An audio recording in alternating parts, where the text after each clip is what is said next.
রাজনীতিও এখন কম বেশ বাংলাদেশে কেউ রাজনীতির বাইরে নাই। যেই কজন আমি কোনো দল করি না, অথচ দেখা যায় যে ভোট দিতে যাইয়ে যে কোনো একটারে পছন্দ করি তো দিয়ে আসছে। দলে নামে মাঠে নেমে মিছিল স্লোগান না দিলেও ভিতরে ভিতরে একটা সমর্থন কোনো না কোনো দলের সাথে সবারই আছে, ঠিক না? পাগল সেদিন এক পাগল রে দেয় যে সেও কইতেছে ওই আমাকে এলাকার পাগল বলিনি, আমাকে এলাকার বিলেতি ডাকলে নৌকো নৌকো এরকম শোনা যায়, গোপালি বিলের ডাকে নৌকো শোনা যায়। তো ওই পাগলও বলতেছে শেখ হাসিনা এই কয়ে নাচতেছে। বোঝা যায় যে ও সুস্থ থাকতে শেখ হাসিনার ভক্ত ছিল, পাগল হইও তা বলে নাই। বিএনপি এলাকার পাগলে তারা ধানের শীষ কয়ে নাচবে, লাঙ্গলের এলাকার পাগল সেও লাঙ্গল কয়ে নাচে, সমর্থনের বাইরে কেউ নেই। তাহলে আমরা পাঁচটা জীবনে সকলেই শরিক আছি, একটা জীবন এটার ভিতরে আমরা সবাই নেই, সেটা হলো আন্তর্জাতিক জীবন। আন্তর্জাতিক মানের একটা সমাজ আছে না আন্তর্জাতিক, যেমন এই যে কাতারে গাজা যুদ্ধ সমাধানের জন্য বসছে, ও জায়গা কি সবাই আমাকে ডক্টর ইউনূস সাহেবরে ডাকছে? এনারে ডাকে নাই, নরেন্দ্র মোদীর এটা হয় নাই।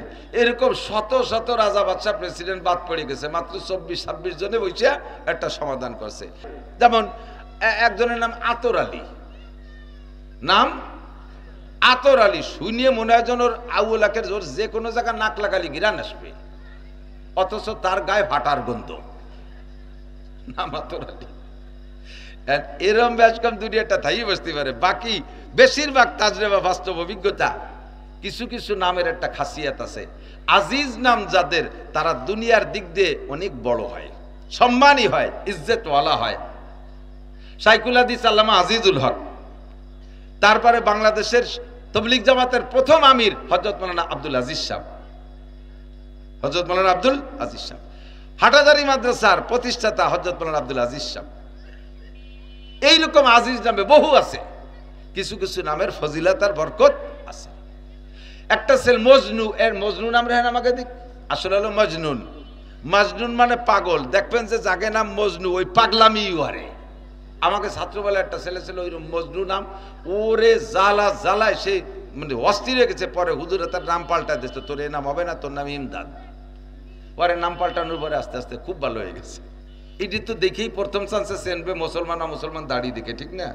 কয় যে মুসলমানের দাড়ি আছে, হিন্দুকে আছে না? আরে আছে তো, হিন্দুকে দাড়ি আর মুসলমানের দাড়ি এক দাড়ি না।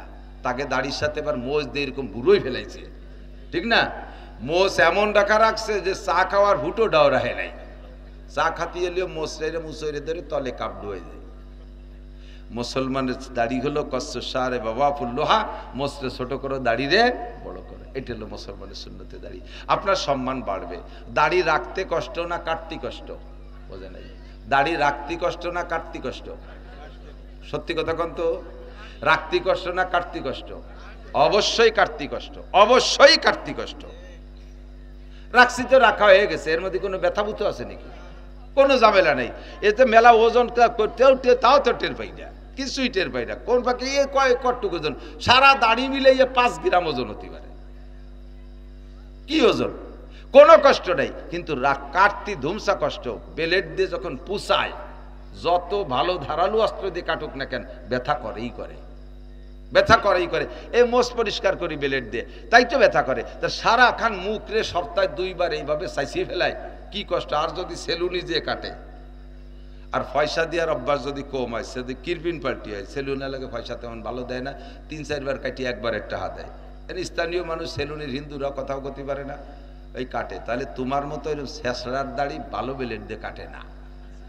যেই বেলেট দিয়ে শাস্তিছে, আল্লাহু আকবার, খরাত শব্দ আছে, কেউ যেন ছাগল চলতিছে। আর ব্যথায় মুখ লাল হয়ে যাচ্ছে, জায়গায় জায়গায় গোড়া উগলিও যাচ্ছে। কি এরিস এরকম ব্যথা হারে কেন? এখন ভালো বেলেট দরকার, টাকা দিবানে 5টা আবার ভালো বেলেট। এর যে বেলেট ধরছে না, ওই বেলেট দিয়ে আগে 2-3 জনের দাড়ি শেভ করছে, এরপরে 5-6 জনের বগল চাচ্ছে ওই দিয়ে, এরপরে ধরছে ওর মুখ। তাহলে কি কষ্ট দাড়ি কাটতে। দাড়ি রাখলে সম্মান না কাটলি সম্মান? কাটলি সম্মান। কাটাওয়ালা বয়স 50 আর রাখাওয়ালার বয়স 25, দুইজন একসাথে যাইয়েন তো কোনো দোকানপাট কোনো জায়গায়, কারে কৃষি বস্তি দেয়। কাটাওয়ালারে কয়, ছেলে পেলে নামি দাঁড়াও, পোলাপান সেরে দাঁড়া, তার বয়স 50, আর যে দাড়ি রাখছে 25 বছর, এরকম দাড়ি, কাকা আপনি চেয়ারে বসেন, জায়গায় বসাইয়া মান আর অপমান, কথা কোন ঠিক না? তো দুনিয়ায় যেমন পার্থক্য, হাসরের মাঠে ওইরকম হবে।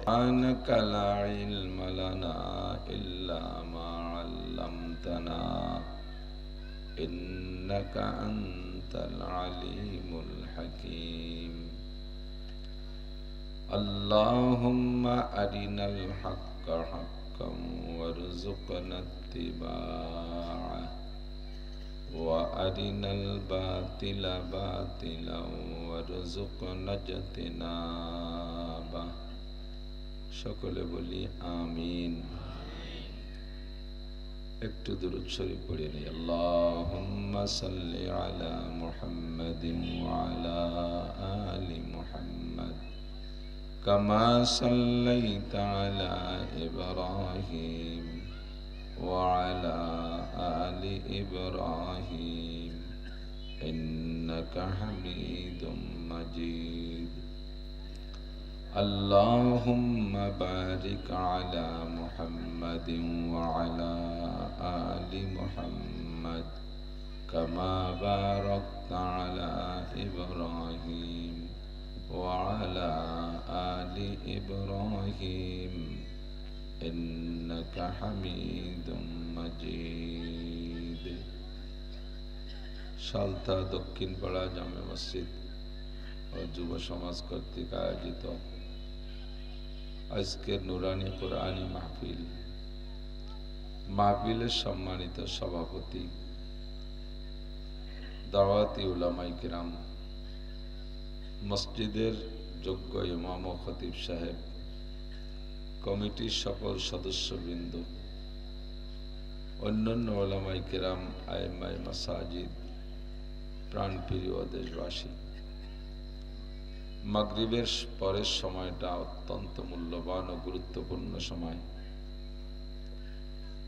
মূল্যবান সময়ের মূল্য দিয়ে, গুরুত্বপূর্ণ সময়ের গুরুত্ব দিয়ে আল্লাহ পাক রব্বুল আলামিন এই অঞ্চলের হাজারো লাখো মানুষের মধ্য থেকে বাছাই ছাঁটাই করে সাময়িক জান্নাতের বাগানে বসার মতো যোগ্য মনে করে আমাদেরকেই পছন্দ করে ডেকে নিয়ে আসছেন। শুকর আদায় করি আলহামদুলিল্লাহ। দ্বীনি মাহফিলগুলোর সম্পর্কে হাদিসে যেটা পাওয়া যায়, কিছুক্ষণের জন্য হুজুর আলাইহিস সালাম এর নাম রেখেছেন রিয়াজুল জান্নাহ। গতকাল হতে পারে এটা খেলার মাঠ ছিল, আগামীকাল হতে পারে এটা মাহফিল শেষে খেলার মাঠ অথবা ক্ষেত খামার, কৃষি ক্ষেত খামার। যতক্ষণ আজকে মাহফিল চলবে অতক্ষণ পর্যন্ত এর নাম রিয়াজুল জান্নাহ, জান্নাতের বাগান। হাদিসে আছে, হুজুর বলেন, ইজা মারারতুম মির রিয়াজিল জান্নাহ ফারতাউ, যখন তোমরা জান্নাতের বাগানের পাশ দিয়ে অতিক্রম করবে, কোথাও দেখবে যে এটা জান্নাতের বাগান আর পাশ দিয়ে তোমার চলাচল হচ্ছে, তো চুপ করে বিড়ি খাতি খাতি, বাদাম খাতি খাতি, চানাচুর, পটেটো খাইতে খাইতে হাইটে চলে যেও না।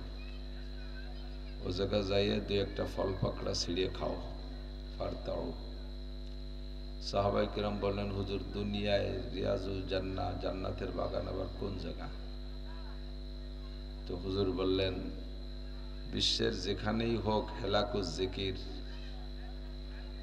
আল্লাহ পাক রব্বুল আলামিনের বড়ত্বের আলোচনা, আল্লাহর নামের জিকির, শরীয়তের মাসআলা মাসাইলের আলোচনা, কোরআনে কারীমের তরজমা তাফসীর হয়, ওটার নামই হলো রিয়াজুল জান্নাহ। ও জায়গার ফল কি কি ছিঁড়ে খাবো আমরা জায়গাতে যাওয়ার সময়? ওখানে যদি জিকির হয় সরাসরি লা ইলাহা ইল্লাল্লাহ, সুবহানাল্লাহ, আলহামদুলিল্লাহ, আল্লাহু আকবার, এরকম জিকির হয়, আল্লাহ আল্লাহ জিকির হয়, তাহলে জিকিরে শরীক হয়ে যাবা, ওটাই গাছের ফল। যদি কোরআন হাদিসের আলোচনা হয় তাহলে যা আলোচনা হয় সেগুলোই তার ফল। বসে বসে কিছু শুনবা, শোনার মধ্যে লাভ আছে। কি লাভ, কি ফল, ফলটার লাভ কি? হুজুর বলেন, মাজলিসু ফিকহিন খায়রুম মিন ইবাদাতি 60 সানা, যেখানে শরীয়তের মাসআলা মাসাইলের আলোচনা হয় ওই জায়গাটা একটা মাসালাও যদি আলোচনা হয়, অনলি একটা মাসালা, তাতে ছোট্ট একটা মাসালাও যদি আলোচনা হয়,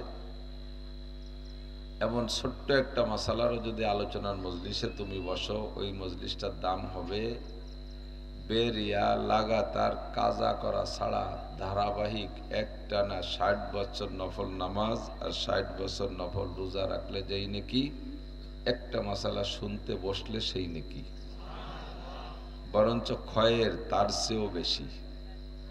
খয়রুম মিন ইবাদ, খয়ের মানে বেশি ভালো। 60 বছর নফল ইবাদত মানে নফল সিয়ামুহা ওয়া কিয়ামুহা, রোজা ও নামাজ একটানা 60 বছর করছেন নাকি কেউ? সারা বছর নফল রোজা রাখছেন একজনও আছি এর মধ্যে? ফরজ রোজা তাই নানান বাহানায় ছেড়ে দেই, আর তো সারা বছর নফল রোজা, ঠিক না? রোজার মাসে যদি পিঁয়াজ উঠোন বাদে কয়জন রোজা রাখে? কান্দি ভালো ভালো পাকা কয়জন, তাই কয় যে কয়টা ছুটিয়ে যাক, পরে এক সময় রেখে দেবানি। আর একটানা 60 বছর নফল নামাজ নফল রোজা কি যাইতেই কথা, কাজা কাফারা বাদে। তার চেয়েও বেশি নেকি একটা মাসালা শুনলে এবং শিখলে। বলবেন সুবহানাল্লাহ। আল্লাহ, এলো শুধু মশলাটা শুনলে এবং শিখলে, আমলেরটা কিন্তু বাকি রয়েছে। এবার ওই মশালাটার পর আমল করলে আলাদা লাভ। শুনলে শিখলে এখান থেকে শুনে বুঝে শিখে নেবেন। শুধু শিখার বেনিফিট হলো 60 বছর নফল নামাজ ও রোজার চেয়ে বেশি দাম। আর আমল করলে যদি মাসআলাটা কমপক্ষে সুন্নত হয়, একটা সুন্নত, যেমন আমি বলে দিই, একটা দুটো কিছু শর্টে কিছু ইনকাম হয়ে যাক, না কি বলেন? আল্লাহ, 5 ওয়াক্ত ফরজ নামাজের আগে যে অজু বানান, এই অজুর সময় যদি মেসক পকেটে থাকে বা অজুর স্থানে মেসক থাকে, আসেনি? এই মেসক যদি পকেটে থাকে, একটা ডলা দেন, এটা $3, এপাশে তো পাশে $3, তাহলে আপনি এই মেসক করে অজু বানানোর কারণে আপনার ওই ওক্তের নামাজ পড়বেন 1 ওক্ত, নেকি দেওয়া হবে 70 ওক্তের। মশালাটা শিখছেন না? এবার আমল করলে একটা সুন্নতের এক তো 70 ওক্ত নামাজের নেকি পেয়ে গেলেন বেশি, পাশাপাশি মেসক করা সুন্নত, এই সুন্নত এখন বিলুপ্তির পথে। এই মুহূর্তে আপনি মেসকটা আমলে আনলে আপনাকে অতিরিক্ত 100 শহীদের নেকি দেওয়া হবে। বুঝে আসে না, এই জিনিস বুঝিয়ে আসে না। যদি কত যে একবার মেসাক করলে 2টি কুফাল বিড়ি দেবে, তাহলে সবাই সুবহানাল্লাহ আলহামদুলিল্লাহ কইয়া লাফাই করতো। 2 বিড়ির কি একটু দাম? একটা সিগারেট দেবে, এই কলি ভরে সবাই খাচ্ছে। 100 শহীদ, বাংলাদেশি শহীদ না, আবার জামনে আছেন তা না। বাংলাদেশে তো কত পদের শহীদ, শহীদ হরিপদ বাংলাদেশে আছে, আমি দেখছি। শহীদ হরিপদ, ওই সময় বলে তারা শহীদ হয়েছে, হরিপদ হিন্দু, সে বলে শহীদ হয়েছে, এরকম শহীদ না। হুজুর কয় আমার আজকে শরীর ভীষণ খারাপ। হুজুর কয় আমার শরীর খারাপ না, আমি কইতেছি আমার শরীর খারাপ, খুব বেশি খারাপ। অন্য কেউ হলে আমার বিশ্বাস আসতো না, খুব বেশি খারাপ। ওয়াদা করলে সাধ্য অনুযায়ী প্রতিজ্ঞা করেছি, জীবনে যাওয়া সম্ভব হওয়া পর্যন্ত আমি মিস করব না, তাই আমি আসছি। এর চাইতে বেশি জোরে সোরে বলার শক্তি আমার আজকে নাই। আপনারা বলবেন আমাদের দিনই রোগ হয়ে গেল, অসুখ হয়ে গেল। আপনি আগামীকাল ভালো থাকবেন, সুস্থ থাকবেন, একজন মানুষও বলতে পারবেন? যত ডাক্তাররা আছে, ডাক্তাররা রোগী চিকিৎসা করে, ডাক্তাররা রোগী চিকিৎসা করে। তো রোগী যতদিন ডাক্তারের কাছে আসা যাওয়া করবে, অতদিন বেশি পয়সা পাবে না? মেলাদিন পর্যন্ত ঘুরতি পারলে পয়সা মেলাদিন পাবে। তো রোগী দিয়ে ডাক্তাররা পয়সা কামাই করে ঠিক, কিন্তু প্রত্যেক ডাক্তার, আমার বিশ্বাস, সে রোগীরে ঔষধ দিয়ে মনে মনে আল্লাহর কাছে দোয়া করে, আল্লাহ আমার রোগীটা যেন ভালো হয়ে যায়। কোনো ডাক্তারই রোগীরে জিয়ে রাখতে চায় না, যত দ্রুত ভালো করা যায় এই চেষ্টাই করে, অনেকদিন ঘুরানোর চেষ্টা করে না। রোগীরা যদি ডাক্তারের চিকিৎসায় সুস্থ হয়ে যায়, রোগী যত খুশি হয়, রিপোর্টটা ডাক্তারের কানে আসলে ডাক্তার তার চেয়ে বেশি খুশি হয়, এবং ওইটাই সে নমুনা বানায়, ওইটাকে স্যাম্পল বানায় যে দেখো অমুক আমার কাছ থেকে সে সুস্থ হয়ে গেছে, অমুক আমার কাছ থেকে সুস্থ হয়ে গেছে, অমুক 2 দিনই চিকিৎসা হয়েছে, এগুলো তার ক্রেডিট বাড়ায়। যেমন ডাক্তাররা রোগী চিকিৎসা করে পয়সা পায়, সাথে সাথে দোয়া করে আমার রোগী যেন সুস্থ হয়ে যায়।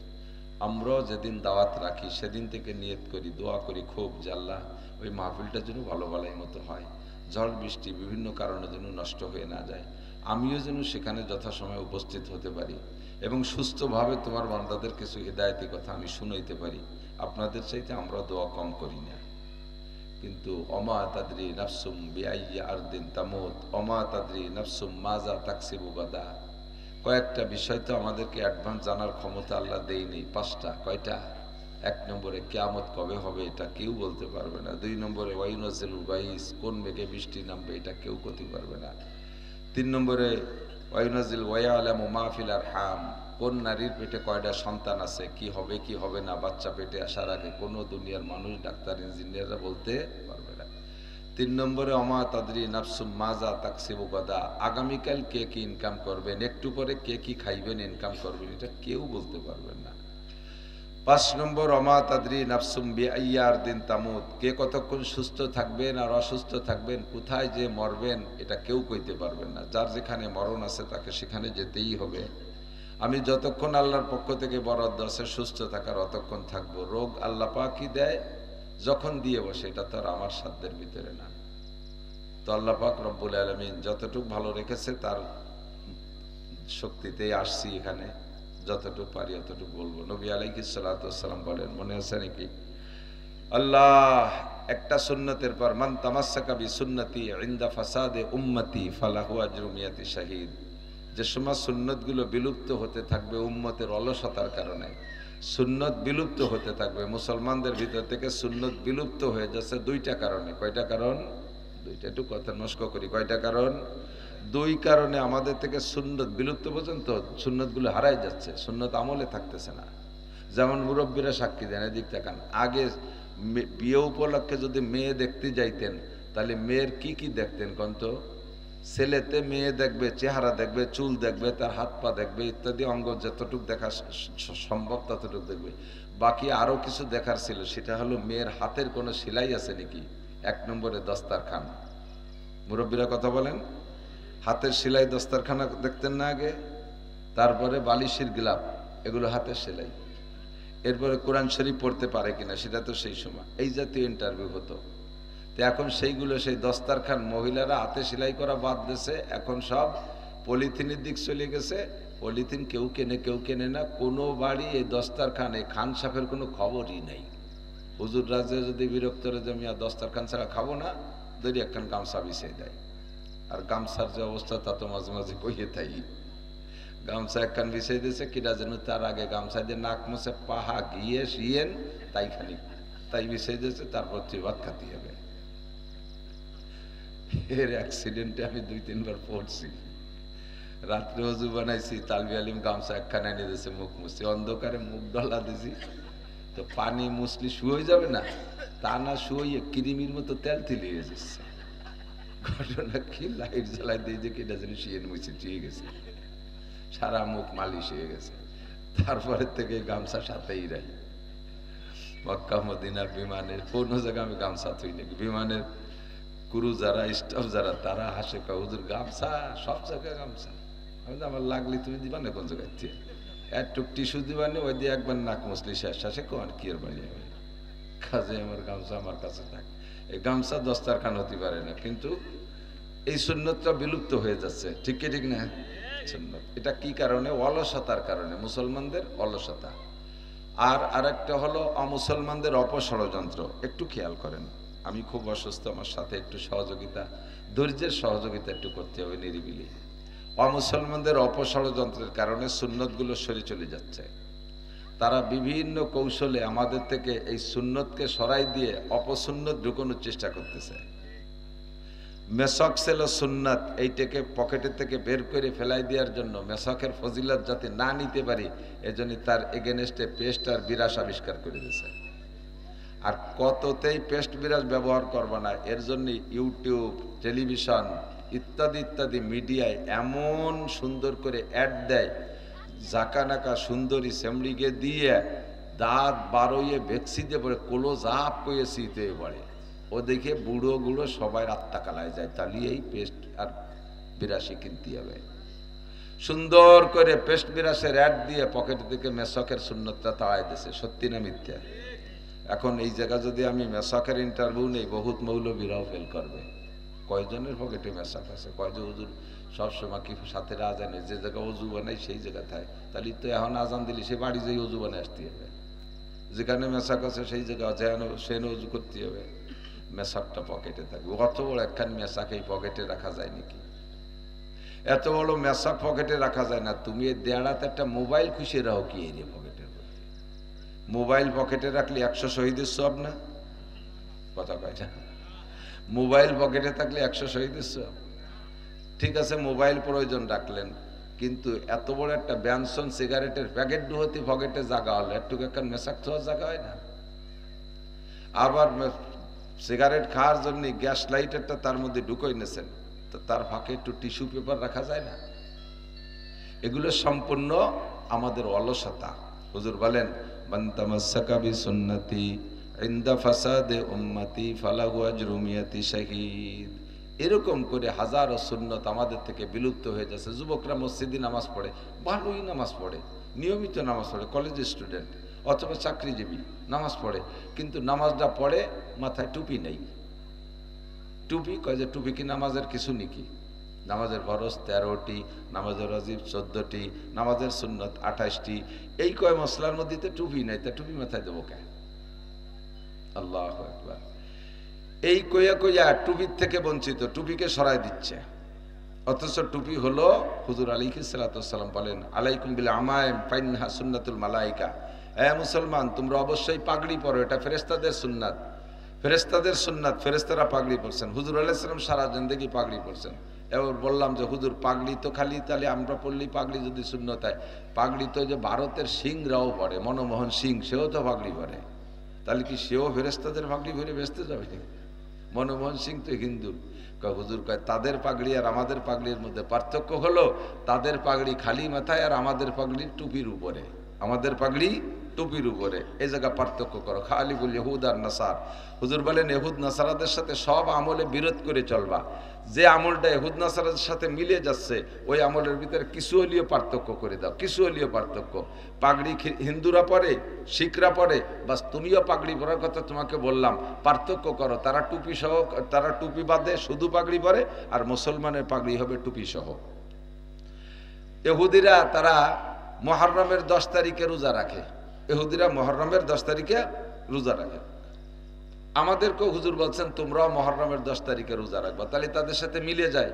কাজে হুজুর বলেন তারাও 10 তারিখে একটা রাখে, তোমরা আগে একটা অথবা পরে একটা মিলে দুটিয়ে রাখে, কিছু হলেও পার্থক্য করে গেল। কাজে আমাদের টুপি এটা সুন্নাত, টুপি সুন্নাতে মুআক্কাদা। টুপি নামাজের সুন্নাত না, পোশাক না। টুপি হলো ইউনিফর্ম, মুসলিম ইউনিফর্ম। সবসময় যেমন পাজামা পরেন, জামা পরেন, লুঙ্গি পরেন, এই সুন্নাতগুলো যেমন পোশাকের সুন্নাত, টুপিও মুসলমানের পোশাকের সুন্নাত। বিশেষ এমার্জেন্সি সমস্যার কারণে বোঝা বিড়িয়ে বওয়ার সময় টুপি মাথায় থাকলে করা হয় না, সে সময় খুলে পকেটে থন, কিন্তু বাকি বোঝা নামানোর পরে টুপি পরেন।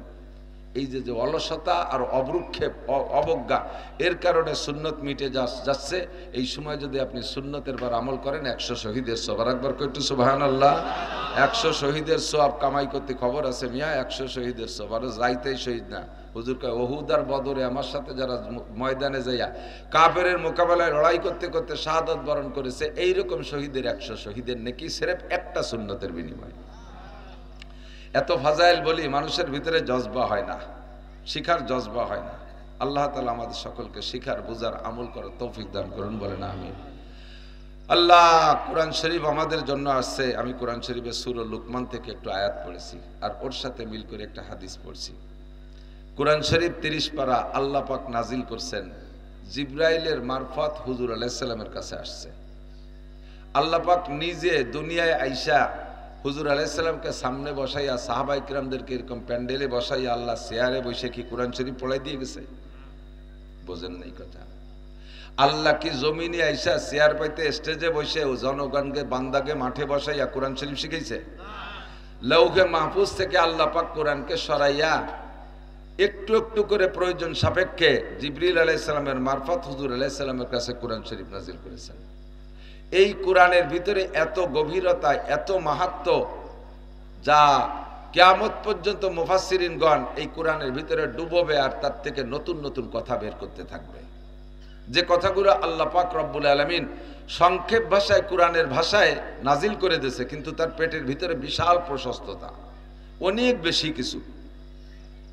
তো আল্লাহ পাক বুঝাই দেন নাই জমিনে আইসা কোরআন শরীফ নাজিলও ভাবে করেন নাই, নিজে পড়াই দিয়ে যান নাই, জিব্রাইলের মারফত রসুলকে পড়াইছেন আর রসুলের মারফত সাহাবায়ে কিরামদেরকে পড়াইছেন। আর তৎকালীন প্রয়োজন সাপেক্ষে যত মাসআলার দরকার ছিল নবী আলাইহিস সালাম কোরআন শরীফ থেকে বের করিয়া নিজের ভাষায় উম্মতকে বুঝাইছে। তো কোরআন বুঝানোর জন্য যে ভাষাগুলো হুজুর ব্যবহার করেছেন এর একটাও নিজের তরফে থেকে না, আল্লাহ পাক নিজেই নবী পাকের কথা সম্পর্কে সার্টিফাই করেন, মা ইয়ান্তিকু আনিল হাওয়া ইন হুয়া ইল্লা ওয়াহয়ুন ইউহা। আমার নবী মুহাম্মদ রাসূলুল্লাহ তোমাদেরকে কোরআন বুঝানো সংক্রান্ত যে কথাগুলো তার জবান দিয়ে বলে, যেটা কোরআনের আয়াত না তার জবান দিয়ে বলছে, ও কথাগুলো সে ইচ্ছা মতো নিজে বানায় বলে নাই, আমি ওগুলো শিখাই দিছি তাই বলছে সে। এজন্য মুহাদ্দিসিনে কিরাম মুফাসসিরিনে কিরাম বলেন ওহী দুই প্রকার, ওহিয়ে মাতলু আর ওহিয়ে গায়রে মাতলু। ওহিয়ে মাতলু বলেন লিখিত কোরআন যে 30 পারা, এর নাম হলো ওহিয়ে মাতলু, মানে তিলাওয়াত করা হয় যে ওহী। আর যে ওহীটা কোরআনের ভিতরে রাখতে হুজুরকে আল্লাহ নিষেধ করেছেন, অথচ আল্লাহর শিখানো কথা নবীর ভাষায় বলছেন, তার নাম ওহিয়ে গায়রে মাতলু, তার নাম হাদিস। কোরআনকে বিশ্বাস করা যেমন ফরজ, আমার দিকে একটু খেয়াল করেন, কথাগুলো খুব বুঝে নিতে হবে। কোরআন বিশ্বাস করা নফল না ফরজ? একটু সবাই কবেন না? কোরআন বিশ্বাস করা নফল না ফরজ? কোরআনের উপরে সন্দেহ রাখা কি জায়েজ? কোরআনকে বিশ্বাস করা যেমন ফরজ, আল্লাহকে বিশ্বাস করা যেমন ফরজ, নবী পাককে বিশ্বাস করা এরকম ফরজ, আর নবী আলাইহিস সালাতু ওয়াস সালামের সমস্ত সহিহ হাদিসকে বিশ্বাস করা ফরজ। যদি কেউ আল্লাহ মানেন, কোরআন মানেন, নবী মানেন না, ওই লোকটা মুমিন না কাফের? আল্লাহ মানে, কোরআন মানে, কিন্তু নবী মানে না, মুমিন না কাফের? আল্লাহ মানে, কোরআন মানে, নবী মানে, নবীর সহিহ হাদিসকে ঠাট্টা করে ব্যঙ্গ করে মানে না, ওই লোকটাও কাফের। কতক্ষণ? কাজেই যত সহিহ হাদিস আমাদের কাছে আসছে, হাদিসগুলো আমাদের বিশ্বাস করা ফরজ। এবার হাদিসের দ্বারা যে হুকুমগুলো আসছে, কোনোটা আমল করা ওয়াজিব, কোনোটা আমল করা সুন্নাত। কোরআনের থেকে যে আমল হুকুমগুলো আসছে তার কোনোটা আমল করা ফরজ, কোনোটা আমল করা ওয়াজিব, কোনোটা আমল করা নফল, এরকম ভাগ আছে। তো আল্লাহ পাক 30 পারা কোরআন শরীফ নাজিল করেছেন মানব জীবনের সংবিধান হিসেবে। আমাদের দেশে প্রত্যেক বছরে 5 বছর পর পর সংবিধান প্রণয়ন হয়, সংবিধান নবায়ন করে, সংশোধন করে। আওয়ামী লীগ বিএনপির সময় যে সংবিধান ছিল, আওয়ামী লীগ এসে 16 বছর যাবত ওইটারে সাফ সুতরা করে নিজেকে মন মতো খানিক লাগছে। উনরা ওইরে কতদিন খাইয়ে দিয়ে চলে গেছে। এরপরে এবার ইনুস কাকা এসে আবার উনি খেপছে যে ওকে কেডটা ভালো হয়নি, আবার নতুন লিখতে হবে। চলছে না এরকম সংবিধান? মানব রচিত সংবিধান হলে তার দশা এইরকমই হয়, লাস্টিং করে না বেশি দিন। এক দল আসে, আর এক দল আগের দলেরটা পরিবর্তন করে। কিন্তু সংবিধান যদি আসমানি হয়, তাহলে ওই আসমানি সংবিধানের ভিতরে দুনিয়ার কের আঙ্গুল ঢুকানোর সুযোগ নাই। আমাদের জীবন যাপন করার জন্য মানব জীবন 6 ভাগে বিভক্ত। ব্যক্তি জীবন, পারিবারিক জীবন, মনে থাকবে, ব্যক্তি জীবন, পারিবারিক জীবন, অর্থনৈতিক জীবন, সামাজিক জীবন, রাজনৈতিক জীবন, আন্তর্জাতিক জীবন। এই 6টা জীবন মানব জীবন। ব্যক্তি পার্থক্যে 6 জীবনের পার্থক্য আছে, তবে ব্যক্তি জীবন এনিম্যান এভরিবডি, সবারই ব্যক্তি জীবন আছে। পারিবারিক জীবনও সকলেরই আছে, অর্থনীতিও সকলেরই আছে, আছে না? সামাজিক জীবনও সবাই আছে। আমরা সামাজিক প্রাণী। এক দলের সাথে গন্ডগোল মানে একজনের সাথে গন্ডগোল লাগলে আমরা জাগ ধরে চলে আসি। এরপরে ঠকে গেলি পারা, যারা ঠকিয়ে গেলাম তারা ওই জিতা পাল্টি, যারা জিতে মারি টেরি থেকে গেছে, ওকে ঘর বাড়ি ভাঙতে লোক লাগবে না? এদিক তো ঘর বাড়ি ভাঙে না, সুন্নত চালু আছে। আইজো মারামারি যা করুক আর না করুক, ঘর বাড়ি ভাঙ্গাই পাকা। লুটি আনবে, পিএস সাঙ্গিতে বারে আনবে, গরু নিয়ে আসবে, থাল বাটি সব নুনির বাটি পর্যন্ত নিয়ে চলে আসে। সুবহানাল্লাহ কয়, সুবহানাল্লাহ একটু কয় নাউজুবিল্লাহ। মারামারি রে মারামারি দিয়ে শোধ দেন, লুটি আনবেন কে? এটা অন্যায়, এটা চরম অন্যায়। আল্লাহ, তো আমরা সামাজিক প্রাণী, যার কারণে সমাজে যা লাগে এগুলো করি। বাকি দুইটা হলো রাজনৈতিক জীবন আর আন্তর্জাতিক জীবন। রাজনীতিও এখন কম বেশ বাংলাদেশে কেউ রাজনীতির বাইরে নাই।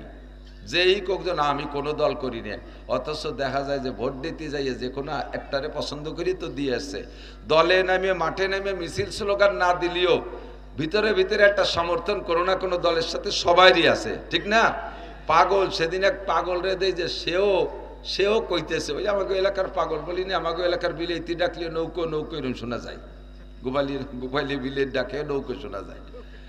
তো ওই পাগলও বলতেছে শেখ হাসিনা শেখ হাসিনা এই করে নাচতেছে। বোঝা যায় যে ও সুস্থ থাকতে শেখ হাসিনার ভক্ত ছিল, পাগল হইও তা বলে নাই। বিএনপি এলাকার পাগলে তারা ধানের শীষ করে নাচবে, লাঙ্গলের এলাকার পাগল সেও লাঙ্গল করে নাচে, সমর্থনের বাইরে কেউ নেই। তাহলে আমরা পাঁচটা জীবনে সকলেই শরিক আছি, একটা জীবন এটার ভিতরে আমরা সবাই নেই, সেটা হলো আন্তর্জাতিক জীবন। আন্তর্জাতিক মানে একটা সমাজ আছে না আন্তর্জাতিক, যেমন এই যে কাতারে গাজা যুদ্ধ সমাধানের জন্য বসছে, ও জায়গা কি সবাই আমাকে ডক্টর ইউনূস সাহেবরে ডাকছে? এনারে ডাকে নাই, নরেন্দ্র মোদীর এটা হয় নাই। এরকম শত শত রাজা বাদশা প্রেসিডেন্ট বাদ পড়ে গেছে, মাত্র 24-26 জনে বসে একটা সমাধান করছে। এরপরে আর একটু বড় হলে আরো একটা বড় সমাজ আছে। এরপরে জাতিসংঘের মিটিং যখন হয়েছে কিছুদিন আগে, সে সময় সারা পৃথিবীর প্রেসিডেন্টরা ডাক পাইছে। আমাদের এলাকার লালটু বল্টু জুয়েল টুয়েল টুলু লুলু ডলি বলি জরিনে সকিনে খালেক মোল্লা মালেক মোল্লা এরা কি ডাক পাইছে? ও জায়গা নিয়ে কি আপনার একটু ভাবছেন কোয়ানে কি হয়ে যাচ্ছে? ও জানিও না চিনিও না, ঠিক না? তো আন্তর্জাতিক জীবনে আন্তর্জাতিক সাইজের মানুষ। তবে এই 6টা জীবন পরিচালনার জন্য আমাকে আপনাকে নতুন করে সংবিধান প্রণয়ন করা লাগবে না। আল্লাহ কামুল হাকিমিন আমাদের এই 6 জীবনকে সুন্দর করে গড়ে আমি আপনি জান্নাতি মানুষের দুনিয়ার থেকে সার্টিফিকেট নিয়ে আখেরাতের দিকে যাতে রওনা দিতে পারি। রাস্তায় কেউ আমারে ঠেকাইতে পারবে না, কবরে আমারে আটকাইতে পারবে না, এবং আমার জানটা কবজা করার জন্য কোনো জাহান্নামের ফেরেশতা আযাবের ফেরেশতা আসবে না, শয়তান আমারে ধোঁকা দিতে পারবে না। ওই সময় আমার জন্য আমার জানটা কবজা করার জন্য আল্লাহ পাক 500 ফেরেশতা 500 ফেরেশতা পাঠায় দিবে আমার জানটাকে ইস্তেকবাল আর অভ্যর্থনা জানানোর জন্য। একটু বলেন না সুবহানাল্লাহ। এমন সুন্দর একটা মরণ পাইতে হলে, এমন আখিরাতের দিকে সুন্দর একটা যানবাহনে রওনা দিতে হলে যেই টিকিট লাগবে ওই টিকিট সংগ্রহ করার জায়গা একমাত্র আল কোরআন। সবাই ঠিক বললেন না, মনে হয় দ্বিমত আছেন কেউ? বাংলাদেশের সংবিধান নিয়ে গেলে হবে না? কবরে যাওয়ার পরে যদি জিজ্ঞেস করে মার রব্বুকা, সেই সময় যদি কোন ডক্টর ইউনূস পাশা সাল সামলা থাকবে না রে দুদু বাড়ির ঠেলায়। সে সময় যদি কোন মার রব্বুকা, তোমার রবকে? বঙ্গবন্ধু শেখ মুজিবুর রহমান, প্রেসিডেন্ট জিয়াউর রহমান, লাঙ্গলির এরশাদ কাকা, এ যদি কন তাহলে কি মারির অভাব হবে? ওই সময় একটা জবই দিতে হবে। বলেন কি? রব্বি আল্লাহ। একটু কান কি আল্লাহ? রব্বি আল্লাহ। বলেন না সবাই রব্বি আল্লাহ? রব্বি আল্লাহ, আমার রবকে আল্লাহ। এই কথাটা মুখ দিয়ে বাইরানোর জন্য এই কিতাব খান সাথে থাকতে হবে। এই কিতাব ছাড়া আপনাকে এই কথা মুখ দিয়ে হাজারো লিখে নিয়ে গেলেও জায়গা সোহের সামনে দলীয় ভর্তি পারবেন না। বলবেন কি?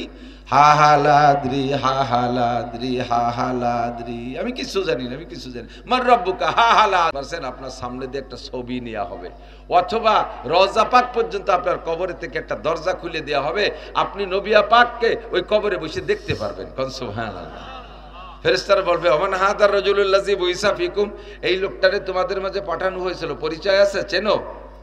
দেখার সাথে সাথে আপনি যদি উম্মতে রসুল হয়ে থাকেন, রসুল আশেকে রসুল হান, সুন্নতের পাবন্দি দুনিয়ায় করে থাকেন, তখন আপনার ভিতর থেকে বলবেন হাজা সাইয়্যিদি ওয়া হাজা নবিয়্যি ওয়া হাজা রসুলি। এই ফেরেশতারা ছাড়ো, আমার নবীর আশেক ছিলাম আমি।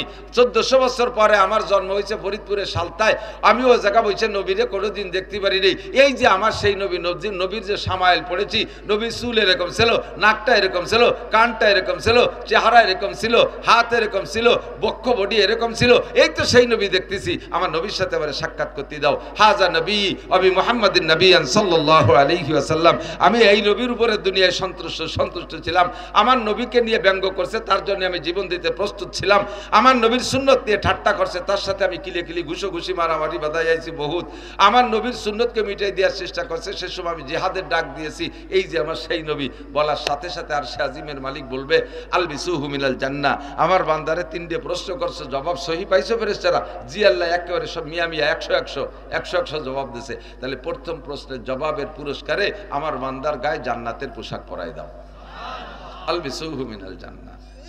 না, মোহাব্বত নাই। দুনিয়ার প্যান্ট শার্টের দাম বেশি না জান্নাতের পোশাকের দাম বেশি? কবরে যে যদি ফার্স্ট চান্সেই জান্নাতের পোশাক পান, আরে ভাই জান্নাতের পোশাকের ফজিলত কি শুনবেন?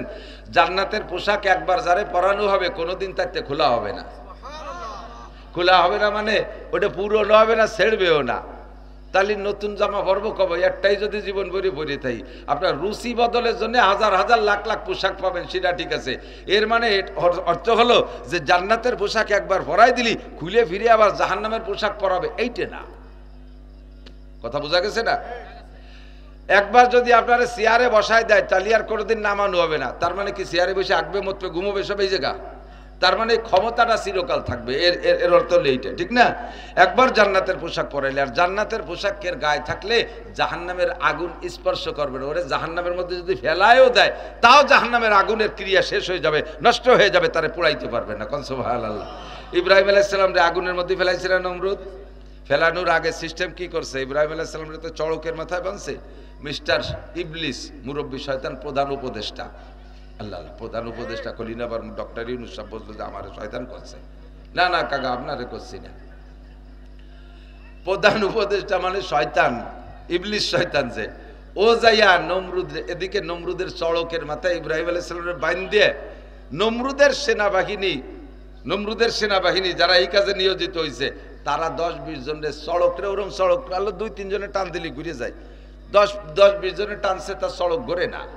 এরপরে 100-200 টানে চড়ক গড়ে না। হাজার খানিক নিয়ে আসছে, চড়ক টানি ঘুরতে পারতেছে না। রশি বাঁধছে, কাশি বাঁধছে, কয়েক হাজার বাইন্দে। এরপরে নমরুদের সেনাবাহিনীর সংখ্যা ছিল 70 লক্ষ। কারণ সারা পৃথিবীর প্রেসিডেন্ট, তো সারা পৃথিবীকে নিয়ন্ত্রণ করতে তার সেনাবাহিনী সেরকম লাগবে। তার সেনাবাহিনী ছিল 70 লক্ষ। এই 70 লক্ষ সেনাবাহিনীকে আইনে কাশি বাঁধে টানে, চড়ক গড়ে না, টাইট হয়ে গেছে। কেন করে না এটা তো আর নমরুদ জানে না, জানে তো সেই প্রধান উপদেষ্টা। প্রধান উপদেষ্টা এসে কইতেছে ষাড় না সার, ষাড় ও ষাড় এক ঘুরতে পারবা না, তুমি 70 লক্ষ না, সারা পৃথিবীর সমস্ত মানুষ আর জিন মিলে টানলেও পারবা না। ওর গোড়ায় বিশাল মস্তান একজন এক আঙ্গুল দিয়ে ঠেঁচি ধরে রাখছে, তার আঙ্গুলিতে ছুটনি কঠিন আছে। সেই মস্তান কেডা? কয় তার নাম শুনে তোমার লাভ হবে না, তুমি যাও তিসৌরিয়ে খাতি থাও, কিন্তু ওই মস্তানের রাতের থেকে না ছুটলি ঘুরতে পারবে না। কয় তা ছুটানোর উপায় কি? তার তো দেখতেছি না, তুই দেখো। কয় যা আমি তো দেখতেছি। তার তার হাতের থেকে ছুটানোর উপায় কি? কয় ওই যেই মস্তান ধরে রাখছে সে মস্তানের একটা স্বভাব আছে, সে কোনো বেহায়া, বেশরম, বেপর্দা নারী দেখতে পারে না। তো যদি ওই মস্তানের হাতের থেকে না ছুটো, সড়ক ঘুরতে পারবে না, সফল হতে পারবে না। তার হাতের থেকে ছুটানোর জন্য সিস্টেম হলো ওই জায়গা বেপর্দে গিয়ে আর না পাকি একটা কাম করতে হবে, তাহলে ছুটে যাবে হাতের থেকে। উনি ছেড়ে দিয়ে হেঁটে চলে যাবে, তারপরে আর বেশি কষ্ট হবে না, জন 2-3 কি টান দিলে ঘুরিয়ে যাবে। সেইটা কি করা যায়? তোমার উম্মতের মধ্য থেকে 40 জন যুবতী আর 40 জন যুবক, এদেরকে সম্পূর্ণ উলাঙ্গা করে, বেহায়া করে, মানে বেশরমি কাজ, তাদের ব্যভিচারে ওই জায়গা লাগাই দিতে হবে। তাই দেখে ওই যে মস্তান আছে, ও মস্তান লজ্জাতে থাকবে না, ছেড়ে দিয়ে চলে যাবে, এরপরে তুমি ঘুরতে পারবা। যখন এই কথা বলছে নমরুদের তার 1-2 ব্যাপার, যেমন ডোনাল্ড ট্রাম্প, নেতানিয়াহু 1-2 ব্যাপার, যা কবে তাই মানতে রাজি। বাস হুকুম দিচ্ছে 40 জন 80 জন আইসা যখন অপকর্মে লিপ্ত হয়ে গেছে, জিবরিল কয় আল্লাহ আর পারলাম না, এখানে শয়তান লেগে গেছে, আর টিকতে পারলাম না। আল্লাহ কয় ঠিক আছে চলে যাও। আমি তো চলে গেলাম, তোমার ইব্রাহিম রে পোড়াই ফেলবে রে। কয় পোড়াবে কিডা? কয় নমরুদ। কি দিয়ে পোড়াবে? আগুন দিয়ে পোড়াবে। আগুন কি নমরুদের গোলাম না আল্লাহর গোলাম? আগুন কার গোলাম? আল্লাহর গোলাম। আল্লাহ কয় তুমি যা পারছো এতক্ষণ করছো, তুমি সরিয়ে দাঁড়াও, যাও তুমি তোমার ইজ্জত রক্ষা করো, সরিয়ে পড়ো, এখন বাকি কাজ আমার। এখন চলো, গুল্লি দেবী দিলি তো ঘুরিয়ে যাবে, জায়গা মতো যে পড়বে। এবার ইব্রাহিম আলাইহিস সালামকে বেইজ্জতি করে আগুনের মধ্যে ফেলানোর জন্য শয়তান যাইয়া নমরুদে আবার পরামর্শ দিয়েছে, মিস্টার তুমি তো এখন সড়ক ঢিল হয়েছে, পারবা ফেলাতে, একটু বড়ে পড়ে যাবে, কিন্তু ওই ইব্রাহিমের গায়ে ওর যে জামা আছে, জামা ভরা হলে জাদু, ওই জামা কাপড় পোশাক পরা অবস্থায় যদি তারে ফেলাও, তোমার আগুনে ওরে কিচ্ছু করতে পারবে না। ওই জামা কাপড় খুলিয়ে বিলকুল ল্যাংটা করে না ফেলাইলে পড়বে না। তার মানে কি? তার মানেই হলো যে জলিলুল কদর মুসলিম জাতির পিতা ইব্রাহিম খলিলুল্লাহকে বেবস্ত্র করে, উলাঙ্গা করে অপমান করবে। এইটা হলো শয়তানের প্ল্যান। কতক্ষণ? এইটা শয়তানের প্ল্যান। যদি না পোড়ায়, জাদু দিয়ে যদি না পোড়াইতে, জাদুর কারণে যদি না পোড়ায়, তাহলে জামাই জাদু কেন? সে জাদু তো সে নিজেই জানে, সেই জাদু করলে তো তারও গায়ে আগুন লাগবে না। কিন্তু উদ্দেশ্য হলো ইব্রাহিম আলাইহিস সালামকে কি কয়, লজ্জা দেওয়া, অপমান করা। এই জন্য সম্পূর্ণ কাপড়, নমরুদ কয় কাপড় খুলে ফেলাও। এবার যখন কাপড় খোলার সিদ্ধান্ত রয়েছে, আর সে আজিমের মালিক আল্লাহ পাক রব্বুল আলামিন জিবরিলকে বলে, জিব্রাইল অন্তে তো শাড়ি দিয়ে চলে আইছো, তোমার তো বসে থাকার কায়দা নাই, তাড়াতাড়ি ওই এক পাশতে আমার ইব্রাহিমের গার জামা খুলবে, আর এক পাশতে তাহলে জামা আর একটা পরাই দিবা, আর এক পাশতে জামা পরাই দিবা। কি কোন জায়গায় কোন হাটের থেকে কিনবে জামা? কয় যে কোনো আট বাজারের জামা না, কোনো গার্মেন্টসের জামা হবে না, ডাইরেক্ট জান্নাতের জামা হবে। সুবহানাল্লাহ। জিবরিল আলাইহিস সালামকে আল্লাহ জামা তুই যে দেখতে দেখতে খুলে ফেলবে, আমি এনে এতক্ষণ তো এই জায়গায় বসা ছিলাম, এত তাড়াতাড়ি ভেস্তের থেকে জামা আনবো কিভাবে? আল্লাহ কয় সেটা তোমার ব্যাপার। জিবরিল আলাইহিস সালাম কয় জীবনে যে কয়বার আমার পুরো 600 ডানা ব্যবহার করে উড়ছি, তার ভিতরে এই দিন ছিল একটা দিন যে তাড়াতাড়ি জান্নাত থেকে একখান খাট আর জান্নাতের জামা আইনা ইব্রাহিম আলাইহিস সালামকে খাটে বসাইতে হবে আর জামা পরাইতে হবে। তা আমি 600 ডানা ব্যবহার করে গেছি আর আসছি, চোখের পলকে জান্নাত থেকে পোশাক আইনা ইব্রাহিম আলাইহিস সালামের গায়ে পরাই দিছি। এক দায়িত্ব ওই জামা খোলে, আর এক দায়িত্ব এই জামা পরা হয়ে যায়। আর ওই খাটখান্ডে নিয়ে আগুনের মাঝখানে যে জায়গা ফেলাবে সেই জায়গা বসাই দিছে। আল্লাহু আকবার। আল্লাহ কয় তুমি আমার এরকম একটা ঈমান দাও, আমার ইব্রাহিমের মতো একটা ঈমান তুমি আমারে দাও।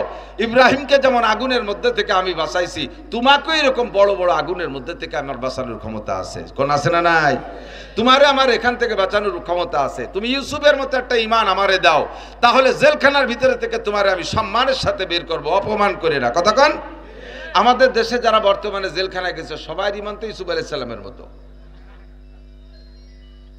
গাজার মুসলমানদের ঈমান ইব্রাহিম আলাইহিস সালামের মতো বললে উদাহরণ দিলে তো ভুল হবে। তবে ইব্রাহিম আলাইহিস সালামের ওয়ারিস হিসেবে গাজার মুসলমানরা ঈমানের খানিকটা পেয়েছে, যার কারণে আজকে 2 বছর পর্যন্ত 2 লক্ষ টন বোমা ফেলাইছে। বোমা তো আগ্নেয়াস্ত্র, আগুন না? একটা বোমা মেরে দেয়, বিল্ডিং এ আগুন ধরে যায়।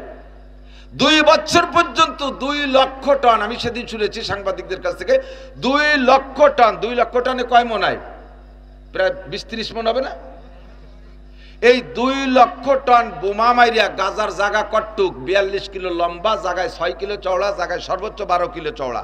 আপনাদের ধরে নিয়ে যায় এই সালতা থানা যেটুক একটা জায়গা, তার উপরে যদি 2 লক্ষ টন বোমা মারে, কি থাকে এর ভিতরে থাকিয়া 20 লক্ষ মানুষের প্রায় 2 লক্ষ চলে গেছে জান্নাতে শহীদ হইয়া।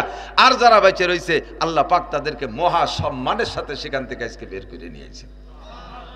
আল্লাহ কয় ঈমান দাও আমারে, আমিও তোমার আগুন থেকে বের করে দেব। ঈমান দাও আমারে।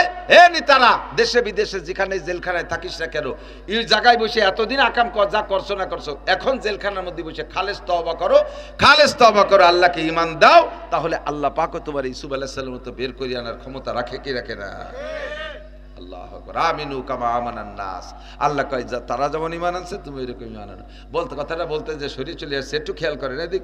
এখন এই জামা ভরাই দিছে না, জামা ভরানোর পরে সড়ক গুল্লি দিছে, সেই আগুনের মধ্যে যে পড়ছে, আগুনের মধ্যে পড়ার পরে নমরুদ তালি দিচ্ছে, আর ওদিকে ঘুড়ি উড়াচ্ছে, একদম ধুম সাবেকে ঘুড়ি, খুশির ঘুড়ি উড়াচ্ছে, খুশির ঘুড়ি উড়াচ্ছে। আল্লাহ, এই গুড়ি উড়ানো দুনিয়া শুরু হয়েছে নমরুদের ওই দিনের থেকে।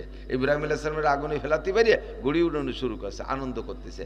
গুড়ি উড়ানো, যারা গুড়ি উড়াবে তারা নমরুদের ওই বাহিনীর সাথে, তাদের সাথে এক গুল্লি জাহান্নাম দিয়ে ঘুরিয়ে আসা লাগবে। মান তাশাব্বাহা বিকওমিন ফাহুয়া মিনহুম, এই হাদিসের ভিত্তিতে।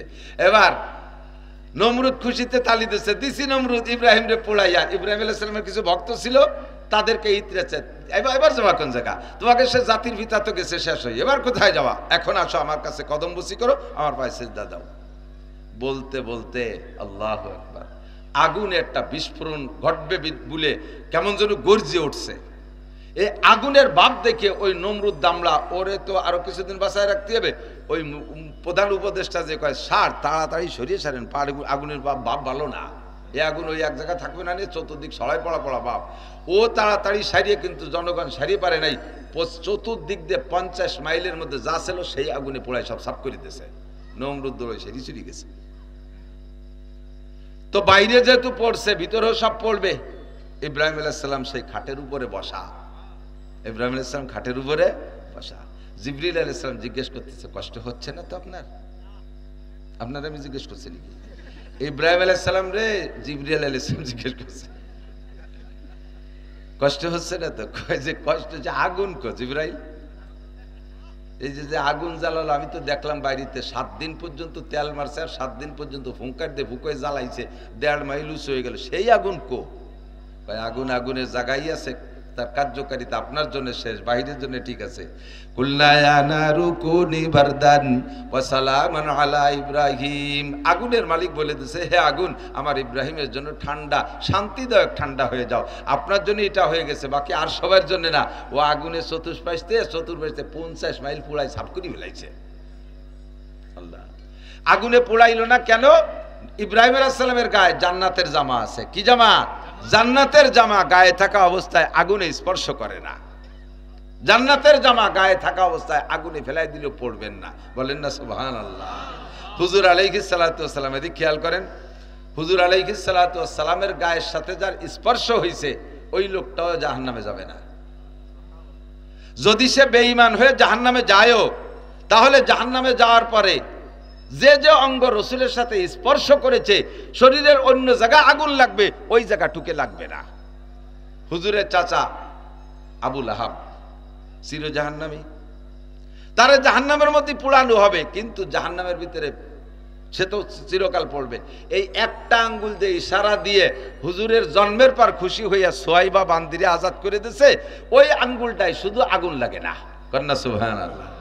হুজুরের চাচা খাজা আবু তালেব চির জাহান্নামী, 1 সেকেন্ডের জন্য জান্নাতে যাবে না, কিন্তু তার জাহান্নাম কতটুক? সারাগার কোনো জায়গা আগুন লাগবে না, শুধু 2 পায়ে 2টা আগুনের জুতো থাকবে, তাতেই মাথার মগজ টকবক করতে থাকবে। তো হুজুরকে জিজ্ঞেস করছে যে হুজুর, তা উনার সারা গায়ে আগুন না দিয়ে খালি 2 পায়ে দিল কা? 2 পায়ে জুতো, আগুনের জুতা। হুজুর বললেন, আমার চাচার কপাল খারাপ। আমার চাচা যদি কোনোদিন রাগ করেও পাও দিয়ে আমার গায়ে একটু স্পর্শ করতো, তাহলে পায়েও আগুনের জুতো পরানো হতো না। আমার চাচা আমারে মাথায় করছে, এ আমার ছোঁয়া মাথায় লাগছে বিধায় মাথায় আগুন লাগবে না। আমার চাচা আমারে বুকের মধ্যে কোলের মধ্যে করে বসে থাকতো, এই জন্য এই সাইডে আগুন লাগবে না।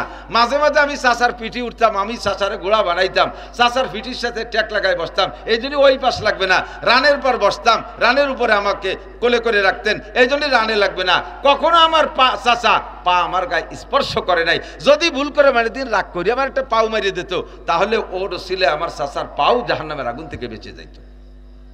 সিদ্দিকা আয়েশা রাদিয়াল্লাহু তাআলা একদিন, সম্ভবত আয়েশা অথবা ফাতেমা, এই দুইজনের একজন হবে, আমি এই জায়গায় একটু তারাদ্দুদের মধ্যে আছি, তো বলতেছে যে ফাতেমা রাদিয়াল্লাহু তাআলা নাই, ফাতেমা বলতেছে, আব্বা আপনি একটু আজকে আমার সাথে একটু রুটি বানানোর সহযোগিতা করেন। বাসায় গেছে, মেয়ের বাসায়, একটু রুটি বানানোর সহযোগিতা করেন। তো হুজুর বললেন যে আমি রুটির কোন কাজ চুপ করে দেবো মা?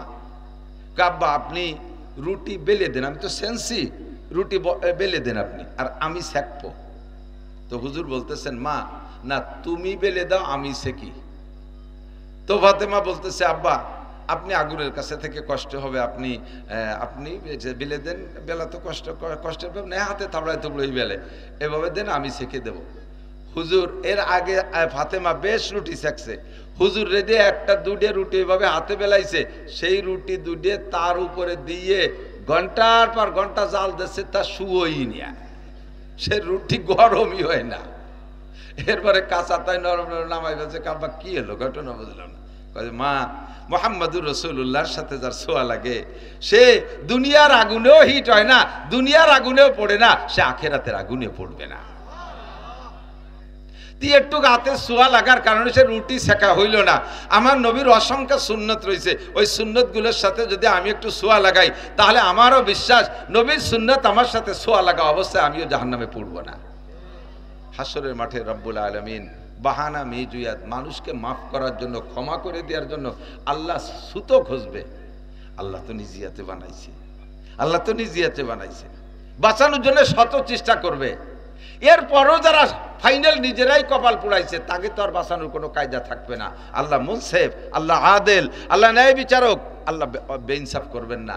তো আল্লাহ তাআলা শুরুতে, খেয়াল করেন, খুব মজার একটা কথা, আল্লাহ শুরুতে চেষ্টা করবে যে বান্দারে ক্ষমা করব, যত পারি ক্ষমা করব। এই সময় আল্লাহ গফফার নামের সাথে আত্মপ্রকাশ করবেন। আল্লাহর কত নাম? 99 নাম আমরা জানি না, তার ভিতরে একটা নাম কি বলেন? গফফার। বলেন গফফার।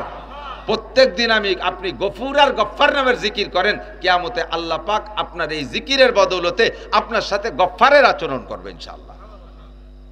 গফফার, ইয়া গফফার, ইয়া গফফার, ইয়া গফফার। মানুষের নাম যদি গফফার রাখে, তারে কিন্তু খালি গফফার করে ডাকলে কবিরা গুনাহ হবে। আব্দুল গফফার মানুষ হবে কি? যাকে নাম আব্দুল গফার, কয়জনে আব্দুল কয়, খালি গফার কয়, গফার গফার উত্তি তালে তাই, এ গফার গফার, আস্তাগফিরুল্লাহ, জোরে কর নাউজুবিল্লাহ। আব্দুল গফার, তো গফার নামের সাথে আত্মপ্রকাশ করে পাইকারি দরে মাফ করতেছে। এ তোর নাম কি? আবু বকর, যা চলে যা, আবু বকরের সাথে বেচতে যা। তোর নাম কি? ওমর, যা ওমরের সাথে চলে যা। কেউ কেউ কয় যে আল্লাহ তুমি খালি তো নাম দেহে দিয়ে ছাড়িয়ে দিচ্ছ, ওর প্যান্টে মুতির গন্ধ, ওর গালে গাজার গন্ধ, শুয়ে যাও। আল্লাহ কয় চুকার, এখন আমি মাফ করা শুরু করছি, এর প্রতি বাওয়াত দিবি না। তোর নাম কি? আলী, কয় যা চলে যা, বেচতে যা। উসমান, যাও চলে যাও। তলহা, চলে যাও। জুবাইর, চলে যাও। হাসান, চলে যাও। হুসাইন, চলে যাও। এমনি নামে নামে শুধু বাহানায় একটুক ছোঁয়া পাইলেই মাফ করে দিচ্ছে, আর সব জান্নাতি হয়ে যাচ্ছে। এটা কয় রহমাতে হক বাহানা মিজিয়ে। এভাবে মাফ করতে করতে করতে করতে লাস্টে যাইয়া দুইজন ঠেয়ে গেছে, সেই দুইজনকে ডাকছে, এদিকে ওই দুইজনে কাছে তোকে আমল নামা দেহা। কয় আল্লাহ ও দেখিয়ে লাভ নাই, তুমি গফফার নামের ওসিলায় যে পাইকারি মাফ করতেছো, এই সাথে যে ছাড়িয়ে দিলি জাতি কোরবানি, আমল নামা দেখতে গেলি আর আমাকে পারো, আর কোনো কায়দা নেই। কয় যে একেবারে অত আল্লাহ করলে হবে না, দেখা আমল নামা দেখা।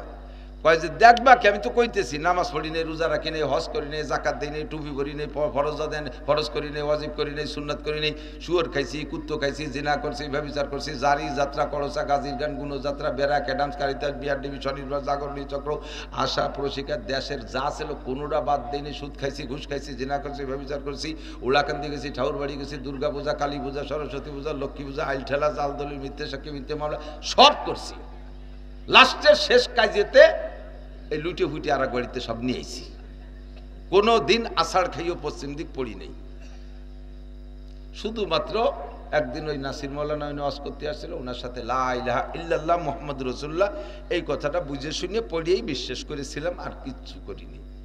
আল্লাহ কয় অত আল্লাহ ভালো না, আল্লাহ আল্লাহ মাফ করতেছে তাই বলি অত আল্লাহ দৌড়িও দুজকে যা, স্যার জাহান্নামে যা। কইলে একজন দৌড়ি মারছে, আর একজন না দৌড়ে দাঁড়ায় রয়েছে। যেটা জাহান্নামের দিকে দৌড় মারছে, ফেরেশতাকে আল্লাহ ওদের আগে ধর, ওরে ঠ্যাক, যদি যে ল্যাব দিয়ে পড়িয়ে যায় তা তো একটা সাইকলিও লাগবে না, ওরে ডাক দে। এই দুনিয়ায় তুই তো যা কাম করছিস নিজেই করলি, জাহান্নাম কি জিনিস শুনিস নেই? বলে হ্যাঁ শুনছি তো। তা কোয়ার সাত সাত যে দৌড় দিলি, জাহান্নাম কি শ্বশুর বাড়ি? ও কি সোনার গাঁও হোটেল? দৌড় দিলি? আল্লাহ জাহান্নামের দিকে দৌড় দিছি একটা আশায়, যে দুনিয়ায় তোমার একটা হুকুমও পালন করি নাই, যদি এই হাসরের মাঠে লাস্টের হুকুমটা পালন করি তোমার হয়তো দয়া হতে পারে। এই জন্য দেরি না হইয়া তোমার হুকুম পালনে, তোমার রহমতের আশায় হুকুম পালনের জন্য দৌড় মারছি। আল্লাহ বলবেন এ ফেরেশতারা বাদদিল সাইয়্যাতি হাসানাত, আমার বান্দা যখন শেষ বেলা আমার রহমতের আশা করছে, তার জীবনের সমস্ত গুনাহগুলোকে নেকি দ্বারা পাল্টায় দাও, দাও সব গুনাহ পাল্টায় দাও। ওয়াদখিলহুল জান্নাহ, আর ওটা ভেস্তে দিয়ে দাও। খেয়াল করেন, আল্লাহ মিথ্যে কথা না, হাদিসের লম্বা হাদিসের ইবারতের তর্জমা আমি বলতেছি। এরপরে ওইটা তো পার হয়ে গেছে কি কইয়া, আল্লাহর হুকুম পালন করে।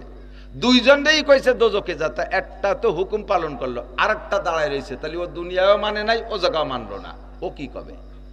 এই শয়তান গাইরিও গাড় বেহা, দুনিয়ায়ও একটা কথা মানিস নেই, আর এখানে এই জায়গায় এসে কলাম যে যা দোজকে যা, সে জায়গা গাড় বেকারে দাঁড়াইছে, এত গেল নেকা। কয় যে আল্লাহ আমি তোমার রহমতের আশায় দাঁড়ায় রয়েছি, যে একবার কইছো যা, আর একবার কও নাকি যে যাওয়া লাগবে না, একবার কইছো যা, আর একবার কও নাকি যে যাওয়া লাগবে না, সেই আশায় বসে রয়েছি। আল্লাহ তাও কবে যায় ফেরেশতারা আমার বান্দা শেষ বেলায় এসে বিপদে পড়িয়া আমার রহমতের আশায় সেই কাজটা করছে, যা ওরও গুনাহ সব মাফ করিয়া গুনারের নেকি দিয়ে পাল্টায় জান্নাতে দিয়ে দাও। আল্লাহ যে আমাকে বানাইয়ে কি দায় ঠেকছে চিন্তিত পারেন। সারা জীবন আকাম করবো, আর এইরকম একটু কুয়োর ভেস্তে চলে যাবো। এখন কয় হুজুর তাহলে আমি ওই দুইজনের একজন হব। ও দুইজন মোটে দুইজন, ও দুইজন 2 কোটি না। সেই দুইজন এত মানুষের মধ্যে লটারিতে তুমি পড়বে না, কিনা পড়বে তা ঠিক আছে, কাজে ওই আশা করে বসে থাকার দরকার নেই, কিছু না কিছু সুন্নতের সাথে সোয়া লাগাতে হবে। কতক্ষণ এভাবে আল্লাহ পাক রব্বুল আলামিন একটু পরে আবার কহার নামের সাথে আত্মপ্রকাশ করছে। কহার মানে ভীষণ রাগী। খেয়াল করেন, নামের একটা ক্রিয়া আছে, নামের একটা ক্রিয়া আছে। কিছু কিছু নামের মানুষ খুব দামি হয়, আজিজ, আব্দুল আজিজ, আজিজুল হক, এই নামের মানুষ ব্যতিক্রম দুনিয়া একটা থাকতে পারে।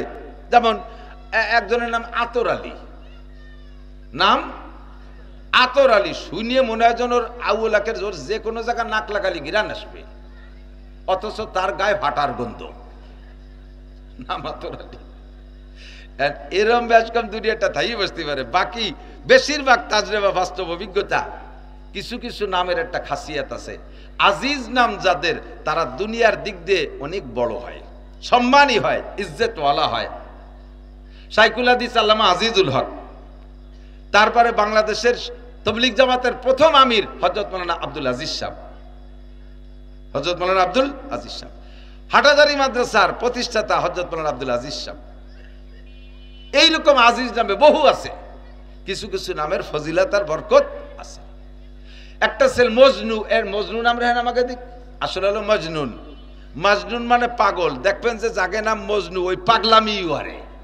আমাকে ছাত্রবেলা একটা ছেলে ছিল ওইরকম মজনু নাম, ওরে জ্বালা জ্বালায় সে মানে অস্থির হয়ে গেছে। পরে হুজুরে তার নাম পাল্টা দিচ্ছে, তোর এই নাম হবে না, তোর নাম ইমদাদ। পরে নাম পাল্টানোর পরে আস্তে আস্তে খুব ভালো হয়ে গেছে। তো কিছু কিছু নামের খাসিয়াত আছে। আব্দুল গফফার নাম যাদের, তাদের ভিতরে এরকম সহনশীলতা, তাদের ভিতরে এরকম ধৈর্য, তাদের ভিতরে ক্ষমার যোগ্য বেশি। আপনাদের আমাদের পীর সাহেব আব্দুল গফফার সাহেব হুজুর দেখেন আছে না নাই? নগরকান্দার পীর সাহেব খুব বড় মনের মানুষ না? আমার তো মনে হয় না যে হুজুর জীবনে কেউ একটা ফিটেন দিছে। আমার মনে হয় না যে হুজুর কেউ কইছে তুই এই কাম করলি, এও বলে নাই। এত বড় সহনশীল মানুষ এই গফফার নামের। আবার কহার নামও খুব বড় কঠিন নাম। এই কহার দিয়ে মিলে আব্দুল কহার, খালি কহার তো হবেই না, নাম হলে কি হবে? আব্দুল কহার। রাখবেন না, রাখবেন না মানে কি খবর, নিষেধ করে ফেললাম একেবারেই ঠিক না। মানে অন্য অন্য নাম রাখার চেষ্টা করবেন, এটা নিষেধ করতেছি তা করতেছি না। কহার মানে রাগী, কহার মানে খুব খুব মেজাজি, খুব মেজাজি। যাদের নাম এইরকম আব্দুল কহার হয়, তারা হয়ে বসতে পারে মেজাজি।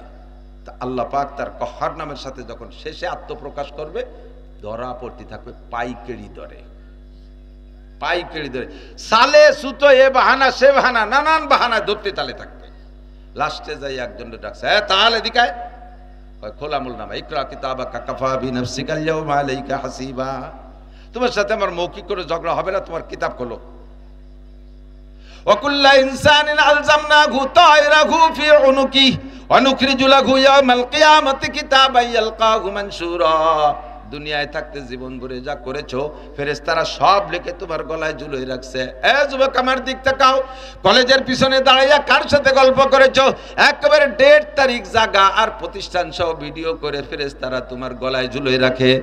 কোন জায়গা যে কি করছো না করছো, গভীর রাত্রে কম্বলের তলে শুয়ে শুয়ে ফেসবুক আর ইউটিউব আর মোবাইলে কি কি দেখছো, ওই সব কম্বল টম্বল ঘর সহ ঠিকানা সহ লেখা কুল্লা ইনসানিন আলজামনাহু তায়রাহু ফি উনুকিহি। মরণের সময় তাবিজ বানায় তোমার গলায় ঝুলিয়ে রাখা হয়। হাসরের মাঠে আল্লাহ পাক বলবেন, আজ নাফতা কাজা, আজ নাফতা কাজা, তুই কি এই গুনাহ করেছিস, তুই এই গুনাহ করেছিস। প্রথম চান্সে সব মানুষ অস্বীকার করবে, রব্বুল আলামিন জীবন ওই গুনাহ চিনিও না, কাছেও যাই নাই। আল্লাহ কয় নাকতিমু আলা আফওয়াহিহিম ওয়া তুকাল্লিমুনা আইদিহিম ওয়া তাশহাদু আরজুলুহুম বিমা কানু ইয়াকসিবুন। মিথ্যে কথা বলা শুরু করছিস তো জবান বন্ধ করে দেব, কথা বলতে দেব না। যে অঙ্গ দিয়ে গুনাহ করেছিস, ওই অঙ্গে তোর পক্ষে তোর বিপক্ষে সাক্ষী দেবে। ঠোঁট দিয়ে তুই অন্যায় করেছিস, ঠোঁটে তোর বিপক্ষে বলবে। জিহ্বে দিয়ে অন্যায় করেছিস, জিহ্বে তোর বিপক্ষে বলবে। চোখ দিয়ে অন্যায় করিস, চোখে সেই কথা সাক্ষী দেবে। কান দিয়ে গান শুনেছিস, তুই অস্বীকার করছিস কোনোদিন শুনি নাই, ওই কানেই বলবে যে আল্লাহ আমি বহুত শুনেছি। পায়ের বিপক্ষে বলে, পায়ে স্বীকার করবে আল্লাহ ওই গুনার জায়গায় আমি নিজে হাতে নিজে পায়ে হেঁটে গেছি, আমি কোনো মতে যাবো না। 2-3 বার আমার হাঁটুর মধ্যে ব্যথাও আসছে, আমি কবে পারতেছি না, কাটতে পারতেছি না। ও শয়তান আমার ঠেলে টুলে বাস বদলে বাধাই দিয়া খোঁচাতে খোঁচাতে সেই জায়গায় চলেই গেছে। আমি কোনো মতে পরের গাছের এই কদু কাটবো না, লাউ কাটবো না, এই মালগুলো চিন্তাই করবো না। আমি হাত সেই সময় কেমন যেন ব্যথা করতেছিল, ও জোর করে ট্যাবলেট একটা খাইয়া প্যারাসিটামল খাইয়া সে হাতের মধ্যে শক্তি বানাইয়া ওই জায়গায় যে আজ দিয়ে আকাম করছে। সবাই আপনার বিপক্ষে সাক্ষী দেবে, এরপরে আপনার জবান খুলে দিয়ে বলবে কি কইস, এবার এরা কি কয়। আপনি তখন আবার বলবেন আল্লাহ এই সব আমার অঙ্গ, যে অঙ্গগুলোকে আমি যত্ন করেছি, লালন পালন করেছি, যাদের আত্মতৃপ্তি দেওয়ার জন্য, যে অঙ্গরে আনন্দ দেওয়ার জন্য আমি এই অন্যায়গুলো করেছি, চোখে দিয়ে অন্যায় করেছি, চোখে খুশি হবে।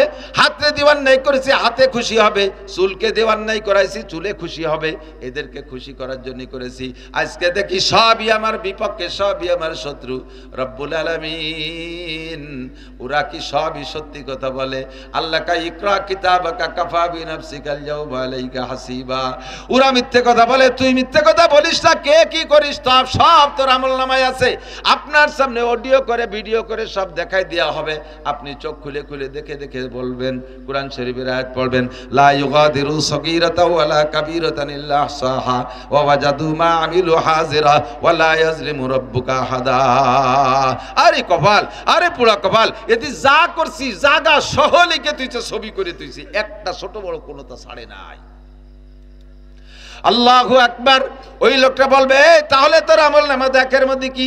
কয় যে একটা নেকিও নাই, আর কোন প্রকার গুনাহ করতে বাদ নাই। চতুষ্পদ জন্তুর সাথে আমি যৌন অন্যায় করেছি, ইত্যাদি ইত্যাদি সব ওর মধ্যে লেখা আছে। এবার আল্লাহ পাক বলবেন, এই ফেরেশতারা আমার দিক, খুজুহু ফাগুল্লু সুম্মাল জাহিবা সল্লু। ওরে ধর, পিঠ মুড়া দে, গলার উপর দিয়ে শিকল দিয়া, শিকল দুটা শিকলটা টাইনা হাঁটুর নিচে দিয়ে নিবি। গলারে হাঁটুর কাছে টাইট করে বানলি কি আর নড়ার কায়দা থাকে? হাত বানলেও দৌড়ানো যায়, আরে পা বানলে হাত দিয়ে কিছু করা যায়। আর গলারে টাইনে যখন পিঠের হাঁটুর সাথে টাইট করবে, বাঁধে টাইট করে ফেলবে, তখন আর নড়াচড়ার কায়দা থাকবে না। ফেরেশতাদেরকে বলবে, সুম্মাল জাহিমা সল্লু। এখান থেকে একটা পিটেন মারবা, একে পিটেনে জাহান্নামে পৌঁছাই দিবা। সুম্মা ফি সিলসিলাতিন যারুহা সাবউনা যিরান ফাসলুকু। হে আমার গায়ে শোন, আল্লাহ পাক বলেন, সুম্মা ফি সিলসিলাতিন যারুহা সাবউনা যিরান ফাসলুকু। ওই শিকলের সাথে আর একটা শিকল বাঁধা হবে 60 গজ লম্বা, সাবউনা যিরান 70 গজ লম্বা। এই শিকলটা বাঁধে ফেরেশতার হাতে ধরাই দিয়ে বলবে, ফেরেশতা তুমি পুলসিরাতের উপরে দাঁড়াও। বাঁধা হবে যেই বডিতে আছে, এই বডিতে 3.5 ছোট্ট বডিকে বাঁধা হবে। কিন্তু এই ছোট্ট বডিতে শাস্তি দিয়ে তৃপ্তি পাবে না ফেরেশতারা, এই জন্যই বডিটারে বড় বানানো হবে। বডি যত বড় হয়, সাজা শাস্তি উপলব্ধি তত বেশি হয়, অনুভব তত বেশি হয়। পিটাইতে পিটাইতে কয়, নাও নাও রে পিটাইয়া বড় বানাও। কয় কিভাবে পিটাবো?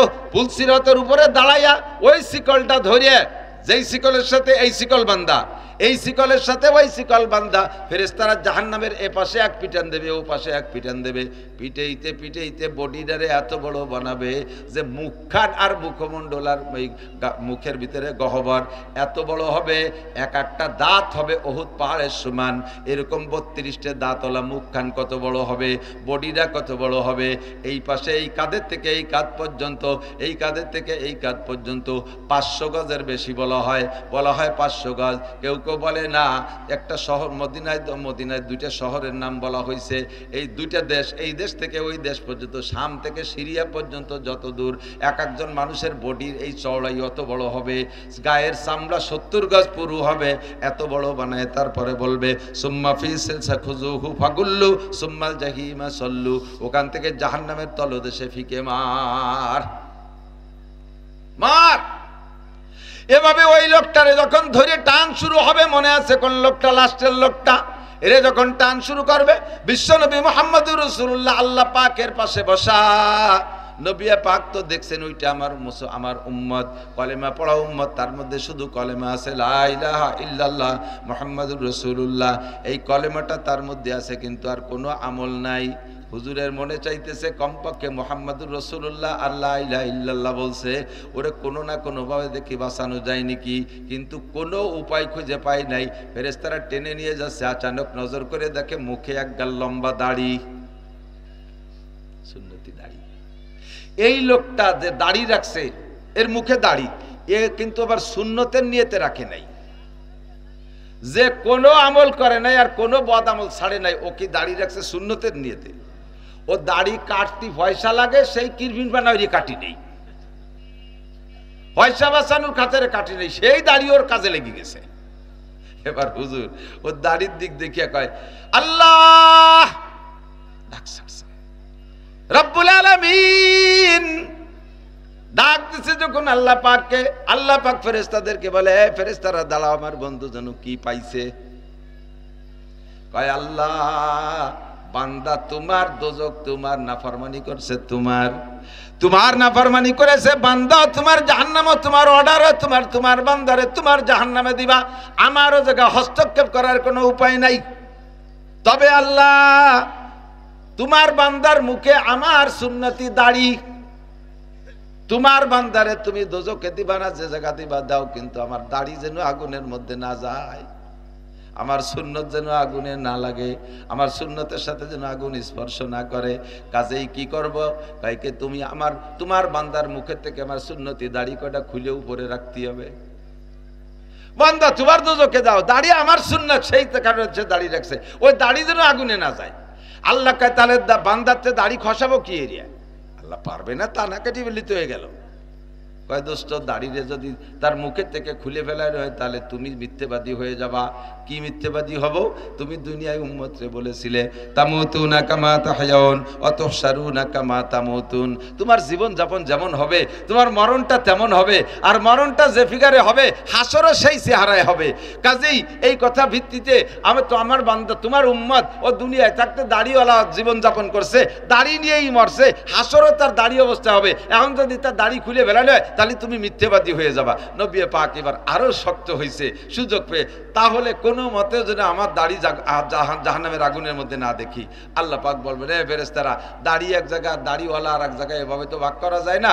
ঠিক আছে, দাড়ির খাতিরে বাদ দিল সাইয়্যাতি হাসানাত, দাড়ির খাতিরে আমার দোস্তর কথার ভাবে বুঝতেছি, এখনো বলে না যে ওরে জাহান্নাম থেকে নাজাত দাও, সে খালি তার দাড়িরে নিয়ে বাঁচায় যাইতে চাইতেছে। কাজেই তার দাড়ির বদৌলতে আমার দোস্তের মনে চাহিদা তামান্না পূরণার্থে ওর জীবনে সব গুনাহ নেকি দ্বারা পাল্টাইয়া তারে জান্নাতে দিয়ে দাও। বলতে চাইছি, নবী পাকের সুন্নাত, গায়ের ছোঁয়া লাগলে যদি আগুনের জন্য স্পর্শ করা হারাম হয়, নবীর সুন্নতের সাথে আমার আপনার ছোঁয়া থাকলে আমার গায়ের জন্য আগুন, জাহান্নামের আগুন হারাম হয়ে যাবে।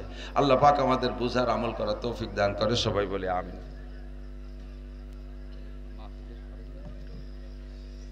মাহফিলের খরচ আপনার আগের থেকে কালেকশন করবেন। সবাই ওয়াজ করতে এসে ডেলি ওয়াজ শুনতে আসলে টাকা দিতে এলে আর চাইতে যে এরা বলবে যার জীবনে ওই কামের মধ্যে যাবো না, একটা কাউকেও দেবেন না, নিরিবিলি ওয়াজ শুনবেন।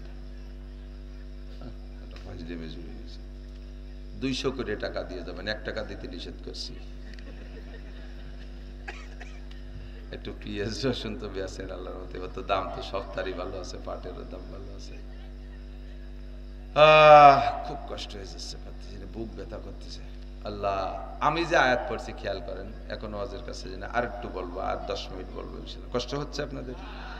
যুবকরা একটু সিদ্ধান্তে নাও শোনা, তাহলে আজকের থেকে কয়েকটা সুন্নাত, 3-4টে সুন্নাত বলবো, বেশি বললে সব আমলে আসবে না। একটু একটু নড়াচড়া করলে পারা কিন্তু গুনাহ হয়ে যাবে।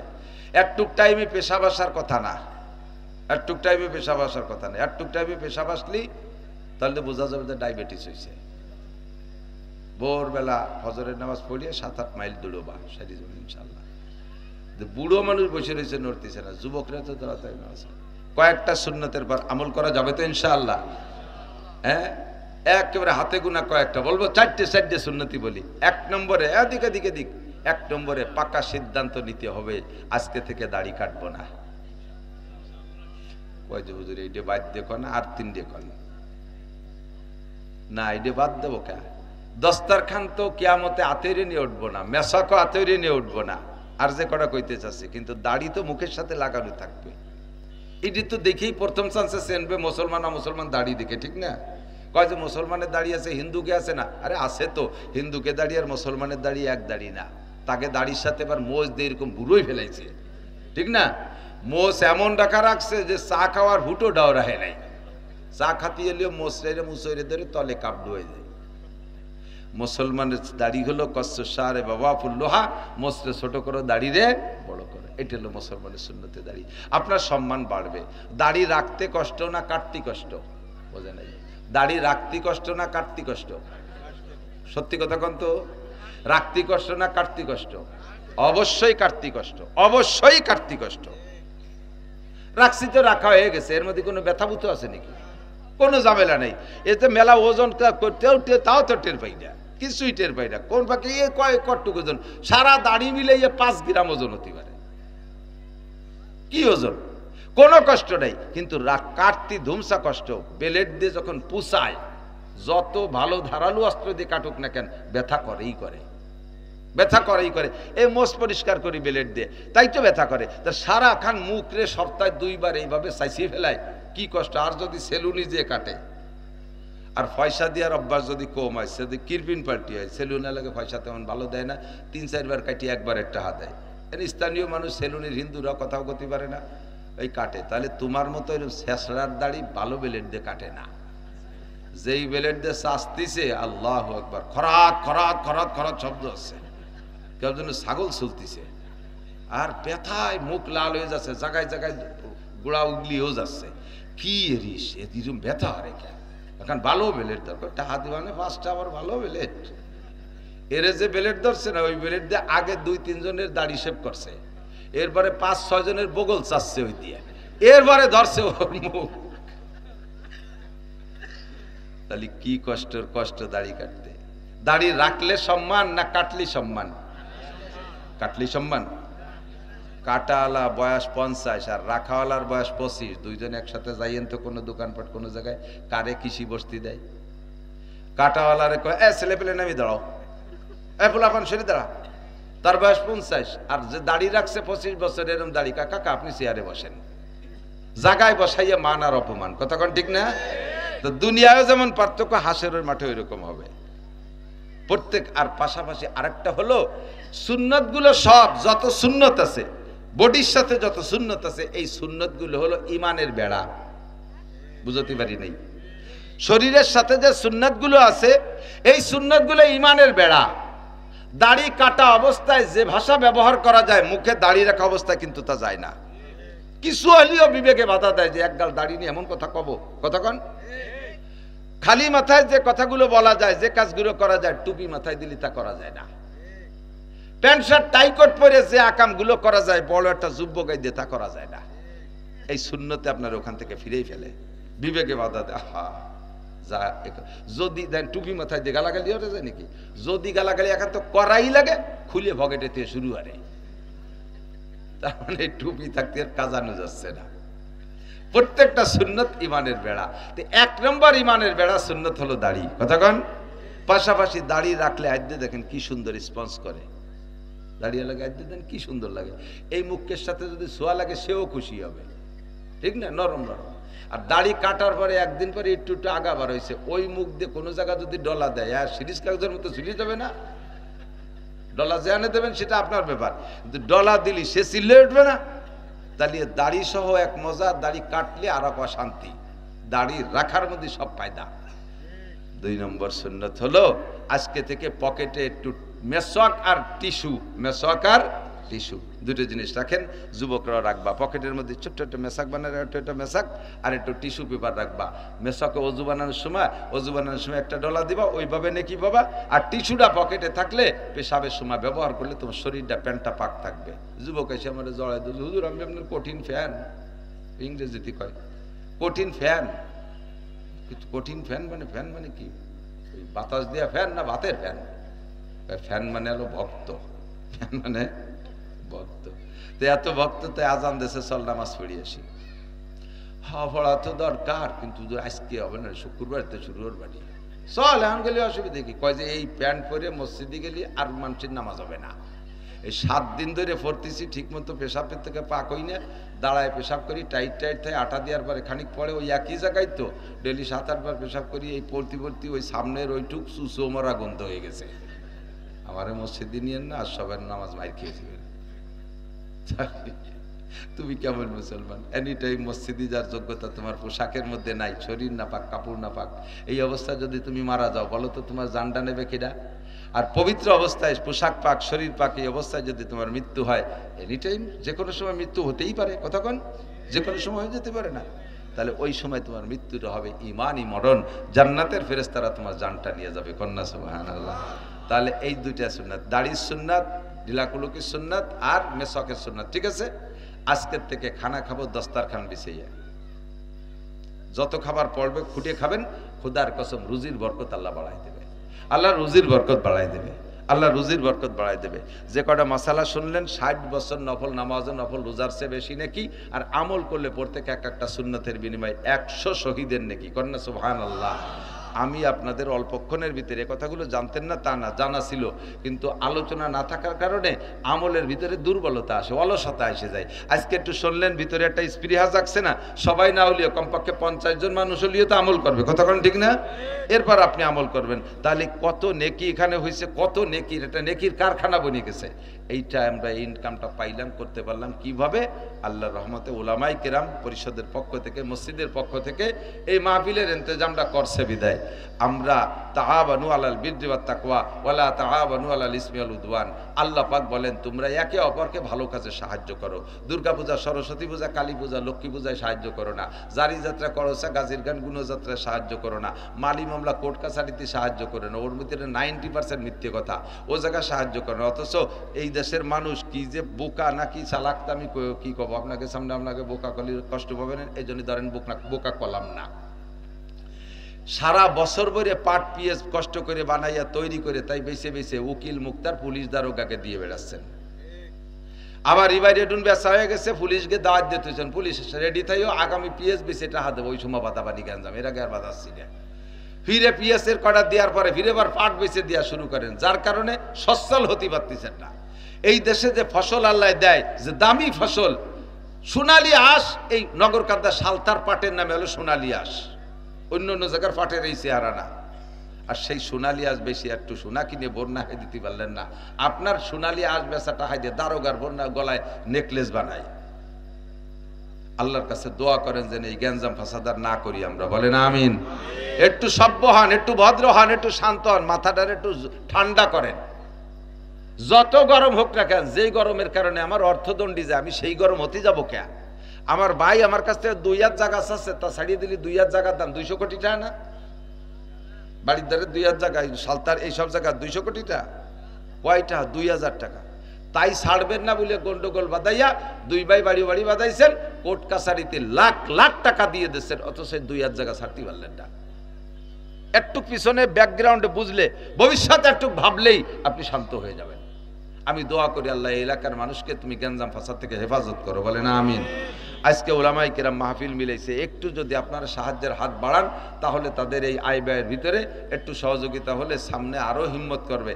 আমরা তো দেশি হুজুর এই গ্রামে গ্রামে, এই বছর সেই ফরিদপুরের 9 থানায় আমি 100 মাহফিল রাখছি। প্রত্যেক গ্রামে গ্রামে কয়েকদিন পর দেখবেন পোস্টার কারে কয় কি ওয়াজ করবো, আজই খুঁজে পাই না, এই একটাই গাইয়ে বেড়াবো, শুনলি শুনবেন, না শুনলি বাড়ি চলে যাবে। এত ওয়াজ কইতে পাবো আমি, হ্যাঁ, এত এত বিষয় আছে কইতে, এই যা কইছি এরপরে আর কি আছে কয়ার মতো কন্তি দিয়ে, এর পরের বক্তারাই তো আজ খুঁজে পাবে না। তো বাহারহাল মোহাব্বত আছে, ভালোবাসা আছে। আমি সালতার থেকে পিএস কালেকশন করে নিছি এক মসজিদে, সেই পিএস আমার মাদ্রাসার বোর্ডিংয়ে সারা বছর খাবে, বেশি নেই, সব রেখে দিছি সিলিংয়ের উপরে। আপনাদের পদ্ধতিতে সালতার মানুষ আছে তোমার মাদ্রাসায়, সালতার মাওলানা আব্দুর রহমান, আমার ড্রাইভার এটা হাফেজ সেলিম, তারপরে যে আমার ছাত্র আছে এটা আরিফ বিল্লাহ, আরও আছে সালতার অনেক ছেলেরা আমার মাদ্রাসায় পড়ে। তা আপনাদের এলাকায় আল্লাহ সুন্দর ফসল দেয়, ফসলটারে আপনারাও কাজে লাগান, নিজেরাও যাতে খাইতে পারেন, দালান কোঠা ঘরবাড়ি বানান, ফসল বেশি হজে উমরায় যাইতে পারেন। আর এই মাহফিলের ইন্তজামের জন্য একটু সহযোগিতা, একেবারে নগদ, এটা বাকি বুকি লেখালেখি নেই, পকেটে 1000 টাকার একটা নোট থাকলে একটু মহব্বতের সাথে পাঠায় দেন, 500 টাকার নোট থাকলে একটু দিয়ে নিয়ে আসেন। অন্তর খুলে দোয়া করবো আল্লাহ যেন হজ আর উমরা করার টাকার ব্যবস্থা করে দেয়, সবাই বলেন আমিন। আমি অত্যন্ত কষ্ট হচ্ছে, এমন মানে শ্বাসটা নিয়ে উঠতে পারতেছি না। অল্পের ভিতরে আমরা আপনার এই টাকাটা একটু দিয়ে ফেলেন, তাহলে আর আমার আর বেশি বিরক্ত করা লাগবে না। আমার ওয়াজ শেষ হয়ে গেছে, এই কথার পর যাতে আমল করতে পারি একটু দেন। কার কাছে আছে 1000 টাকার নোট একটা মানুষ সর্বপ্রথম নিয়ে আসবেন, তার জন্য দোয়া করবো আল্লাহ তাহলে তাকে তুমি কিয়ামতে নবী আলাইহিস সালামের সর্বপ্রথম সুপারিশ নসিব করো, সর্বপ্রথম সুপারিশ নসিব করো আল্লাহ। তার টাকা পয়সা যেন কোর্ট কাছারি আদালত ফৌজদারি চোর ডাকাত উকিল মুক্তার পুলিশ দারোগায় না খাইতে পারে, আল্লাহ যেন তাকে তুমি হালালভাবে লাখ লাখ কোটি কোটি টাকার বরকত দিয়ে দাসেন। 1000 টাকার নোটালা বান্দা এর মধ্যে বসা অবস্থায় যদি না দেন তাহলে দেখবেন যে চোরে নিয়ে গেছে, পরে কোন যা হারে হুজুরে দিয়ে আসলি ভালো হতো, শেষে আফসোস করবেন। একটু থাকলে একটু বের করেন, যদি 1000 না থাকে 500 টাকা বের করেন, যদি না দিতেছেন কমপক্ষে বের করিয়া আমার একটু দেখান যে হুজুর এই যে আনসি দেব না, পরের টাকা দেখলিও স্বাস্থ্য ভালো হয়। এই যে কত গাছন নিয়েছে সুবহানাল্লাহ, 1000ই, সুবহানাল্লাহ। কি নাম? আবু তালেব, হুজুর আলাইহিস সালামের চাচা খাজা আবু তালেব, মাশাআল্লাহ আলহামদুলিল্লাহ। এই যে 500 টাকা নিয়েছে ভাই, আলহামদুলিল্লাহ। আছে 500 টাকার নোটগুলো একটু দেখান দি। এই যে ভাই 500 টাকা দিয়েছে, আমাদের ছোটবেলার সাথে একসাথে আমরা তারাই প্রোগ্রাম মাদ্রাসায় পড়ছি। আলহামদুলিল্লাহ। আছেন আর কেউ? 500 টাকা, এই টাকাটা নিয়ে মাঝখান দিয়ে হেঁটে আসেন, রাস্তায় এই জায়গাটুকু আপনার নামে সাক্ষী দেবে ইনশাআল্লাহ কিয়ামতের মাঝে। আছে আছে 500 টাকা আর কের পকেটে নাই? একটু বললাম তো, খালি একটু দেখান যে এই যে আনসি দেবো না, তাতেই আমি একটু খুশি হয়ে যাবো। আপনার বসবো যে আপনি কত নম্বরের কিরপিন, একটা বুঝ হয়ে যাক। তো বাহারাল 500 1000 থাকলে তো দেবেনি। 200 100 টাকা আছে না? 200 100 টাকা, 200 100 টাকা। যাও ভলেন্টিয়াররা ভিতরে যাও, ভলেন্টিয়াররা ভিতরে চলে যাও। কেউ খালি হাতে ফিরেবেন না, ভালো কাজে সাহায্য করবেন। তো এই যত নেকির কাজ, যত নেকি হয়েছে এর একটা পার্সেন্ট আপনি পেয়ে যাবেন ইনশাআল্লাহ, এর একটা ভাগ আপনি পাবেন। এই যে ব্যাগের ভিতরে একটু পকেটে হাত দেন, বিসমিল্লাহ করে দেন, 10-20 টাকা আপনি মরবেন না। 100 200 500 টাকা দিলে আপনার এক মাসের বাজার খরচে একটুও ঘাটতি পড়বেন না। দেখবেন যে কোন দিক দিয়ে যেন আল্লাহ সেটা পোষায় দিয়েছে। 500 টাকার মাছ কালকে কিনবেন বলে পকেটে টাকা রাখছেন, টাকাটা এখানে দিয়ে গেছেন, হতে পারে আপনার বন্ধু আপনার 2000 টাকার মাছ এমনি কিনে দিয়েছে। এমন বহুত নজির আছে, পাওয়া যায় খুঁজলে। আর এগুলো দুনিয়ার প্রতিশোধ দুনিয়ার থেকে নেওয়ার দরকার নেই। নিয়ত রাখেন যে 500 টাকার বিনিময়ে আমি নবী পাকের সুপারিশ নেব, জান্নাতে যাব ইনশাআল্লাহ। এই দিক যেতে হয়, বরাবর যান, বরাবর ঢুকে পড়েন, এই মাঝখান দিয়ে ঢোকেন। আপনি বুঝতে হবে যে কোন জায়গায় দিয়ে যাচ্ছে আর কোন জায়গায় লোক বাকি রয়েছে। যে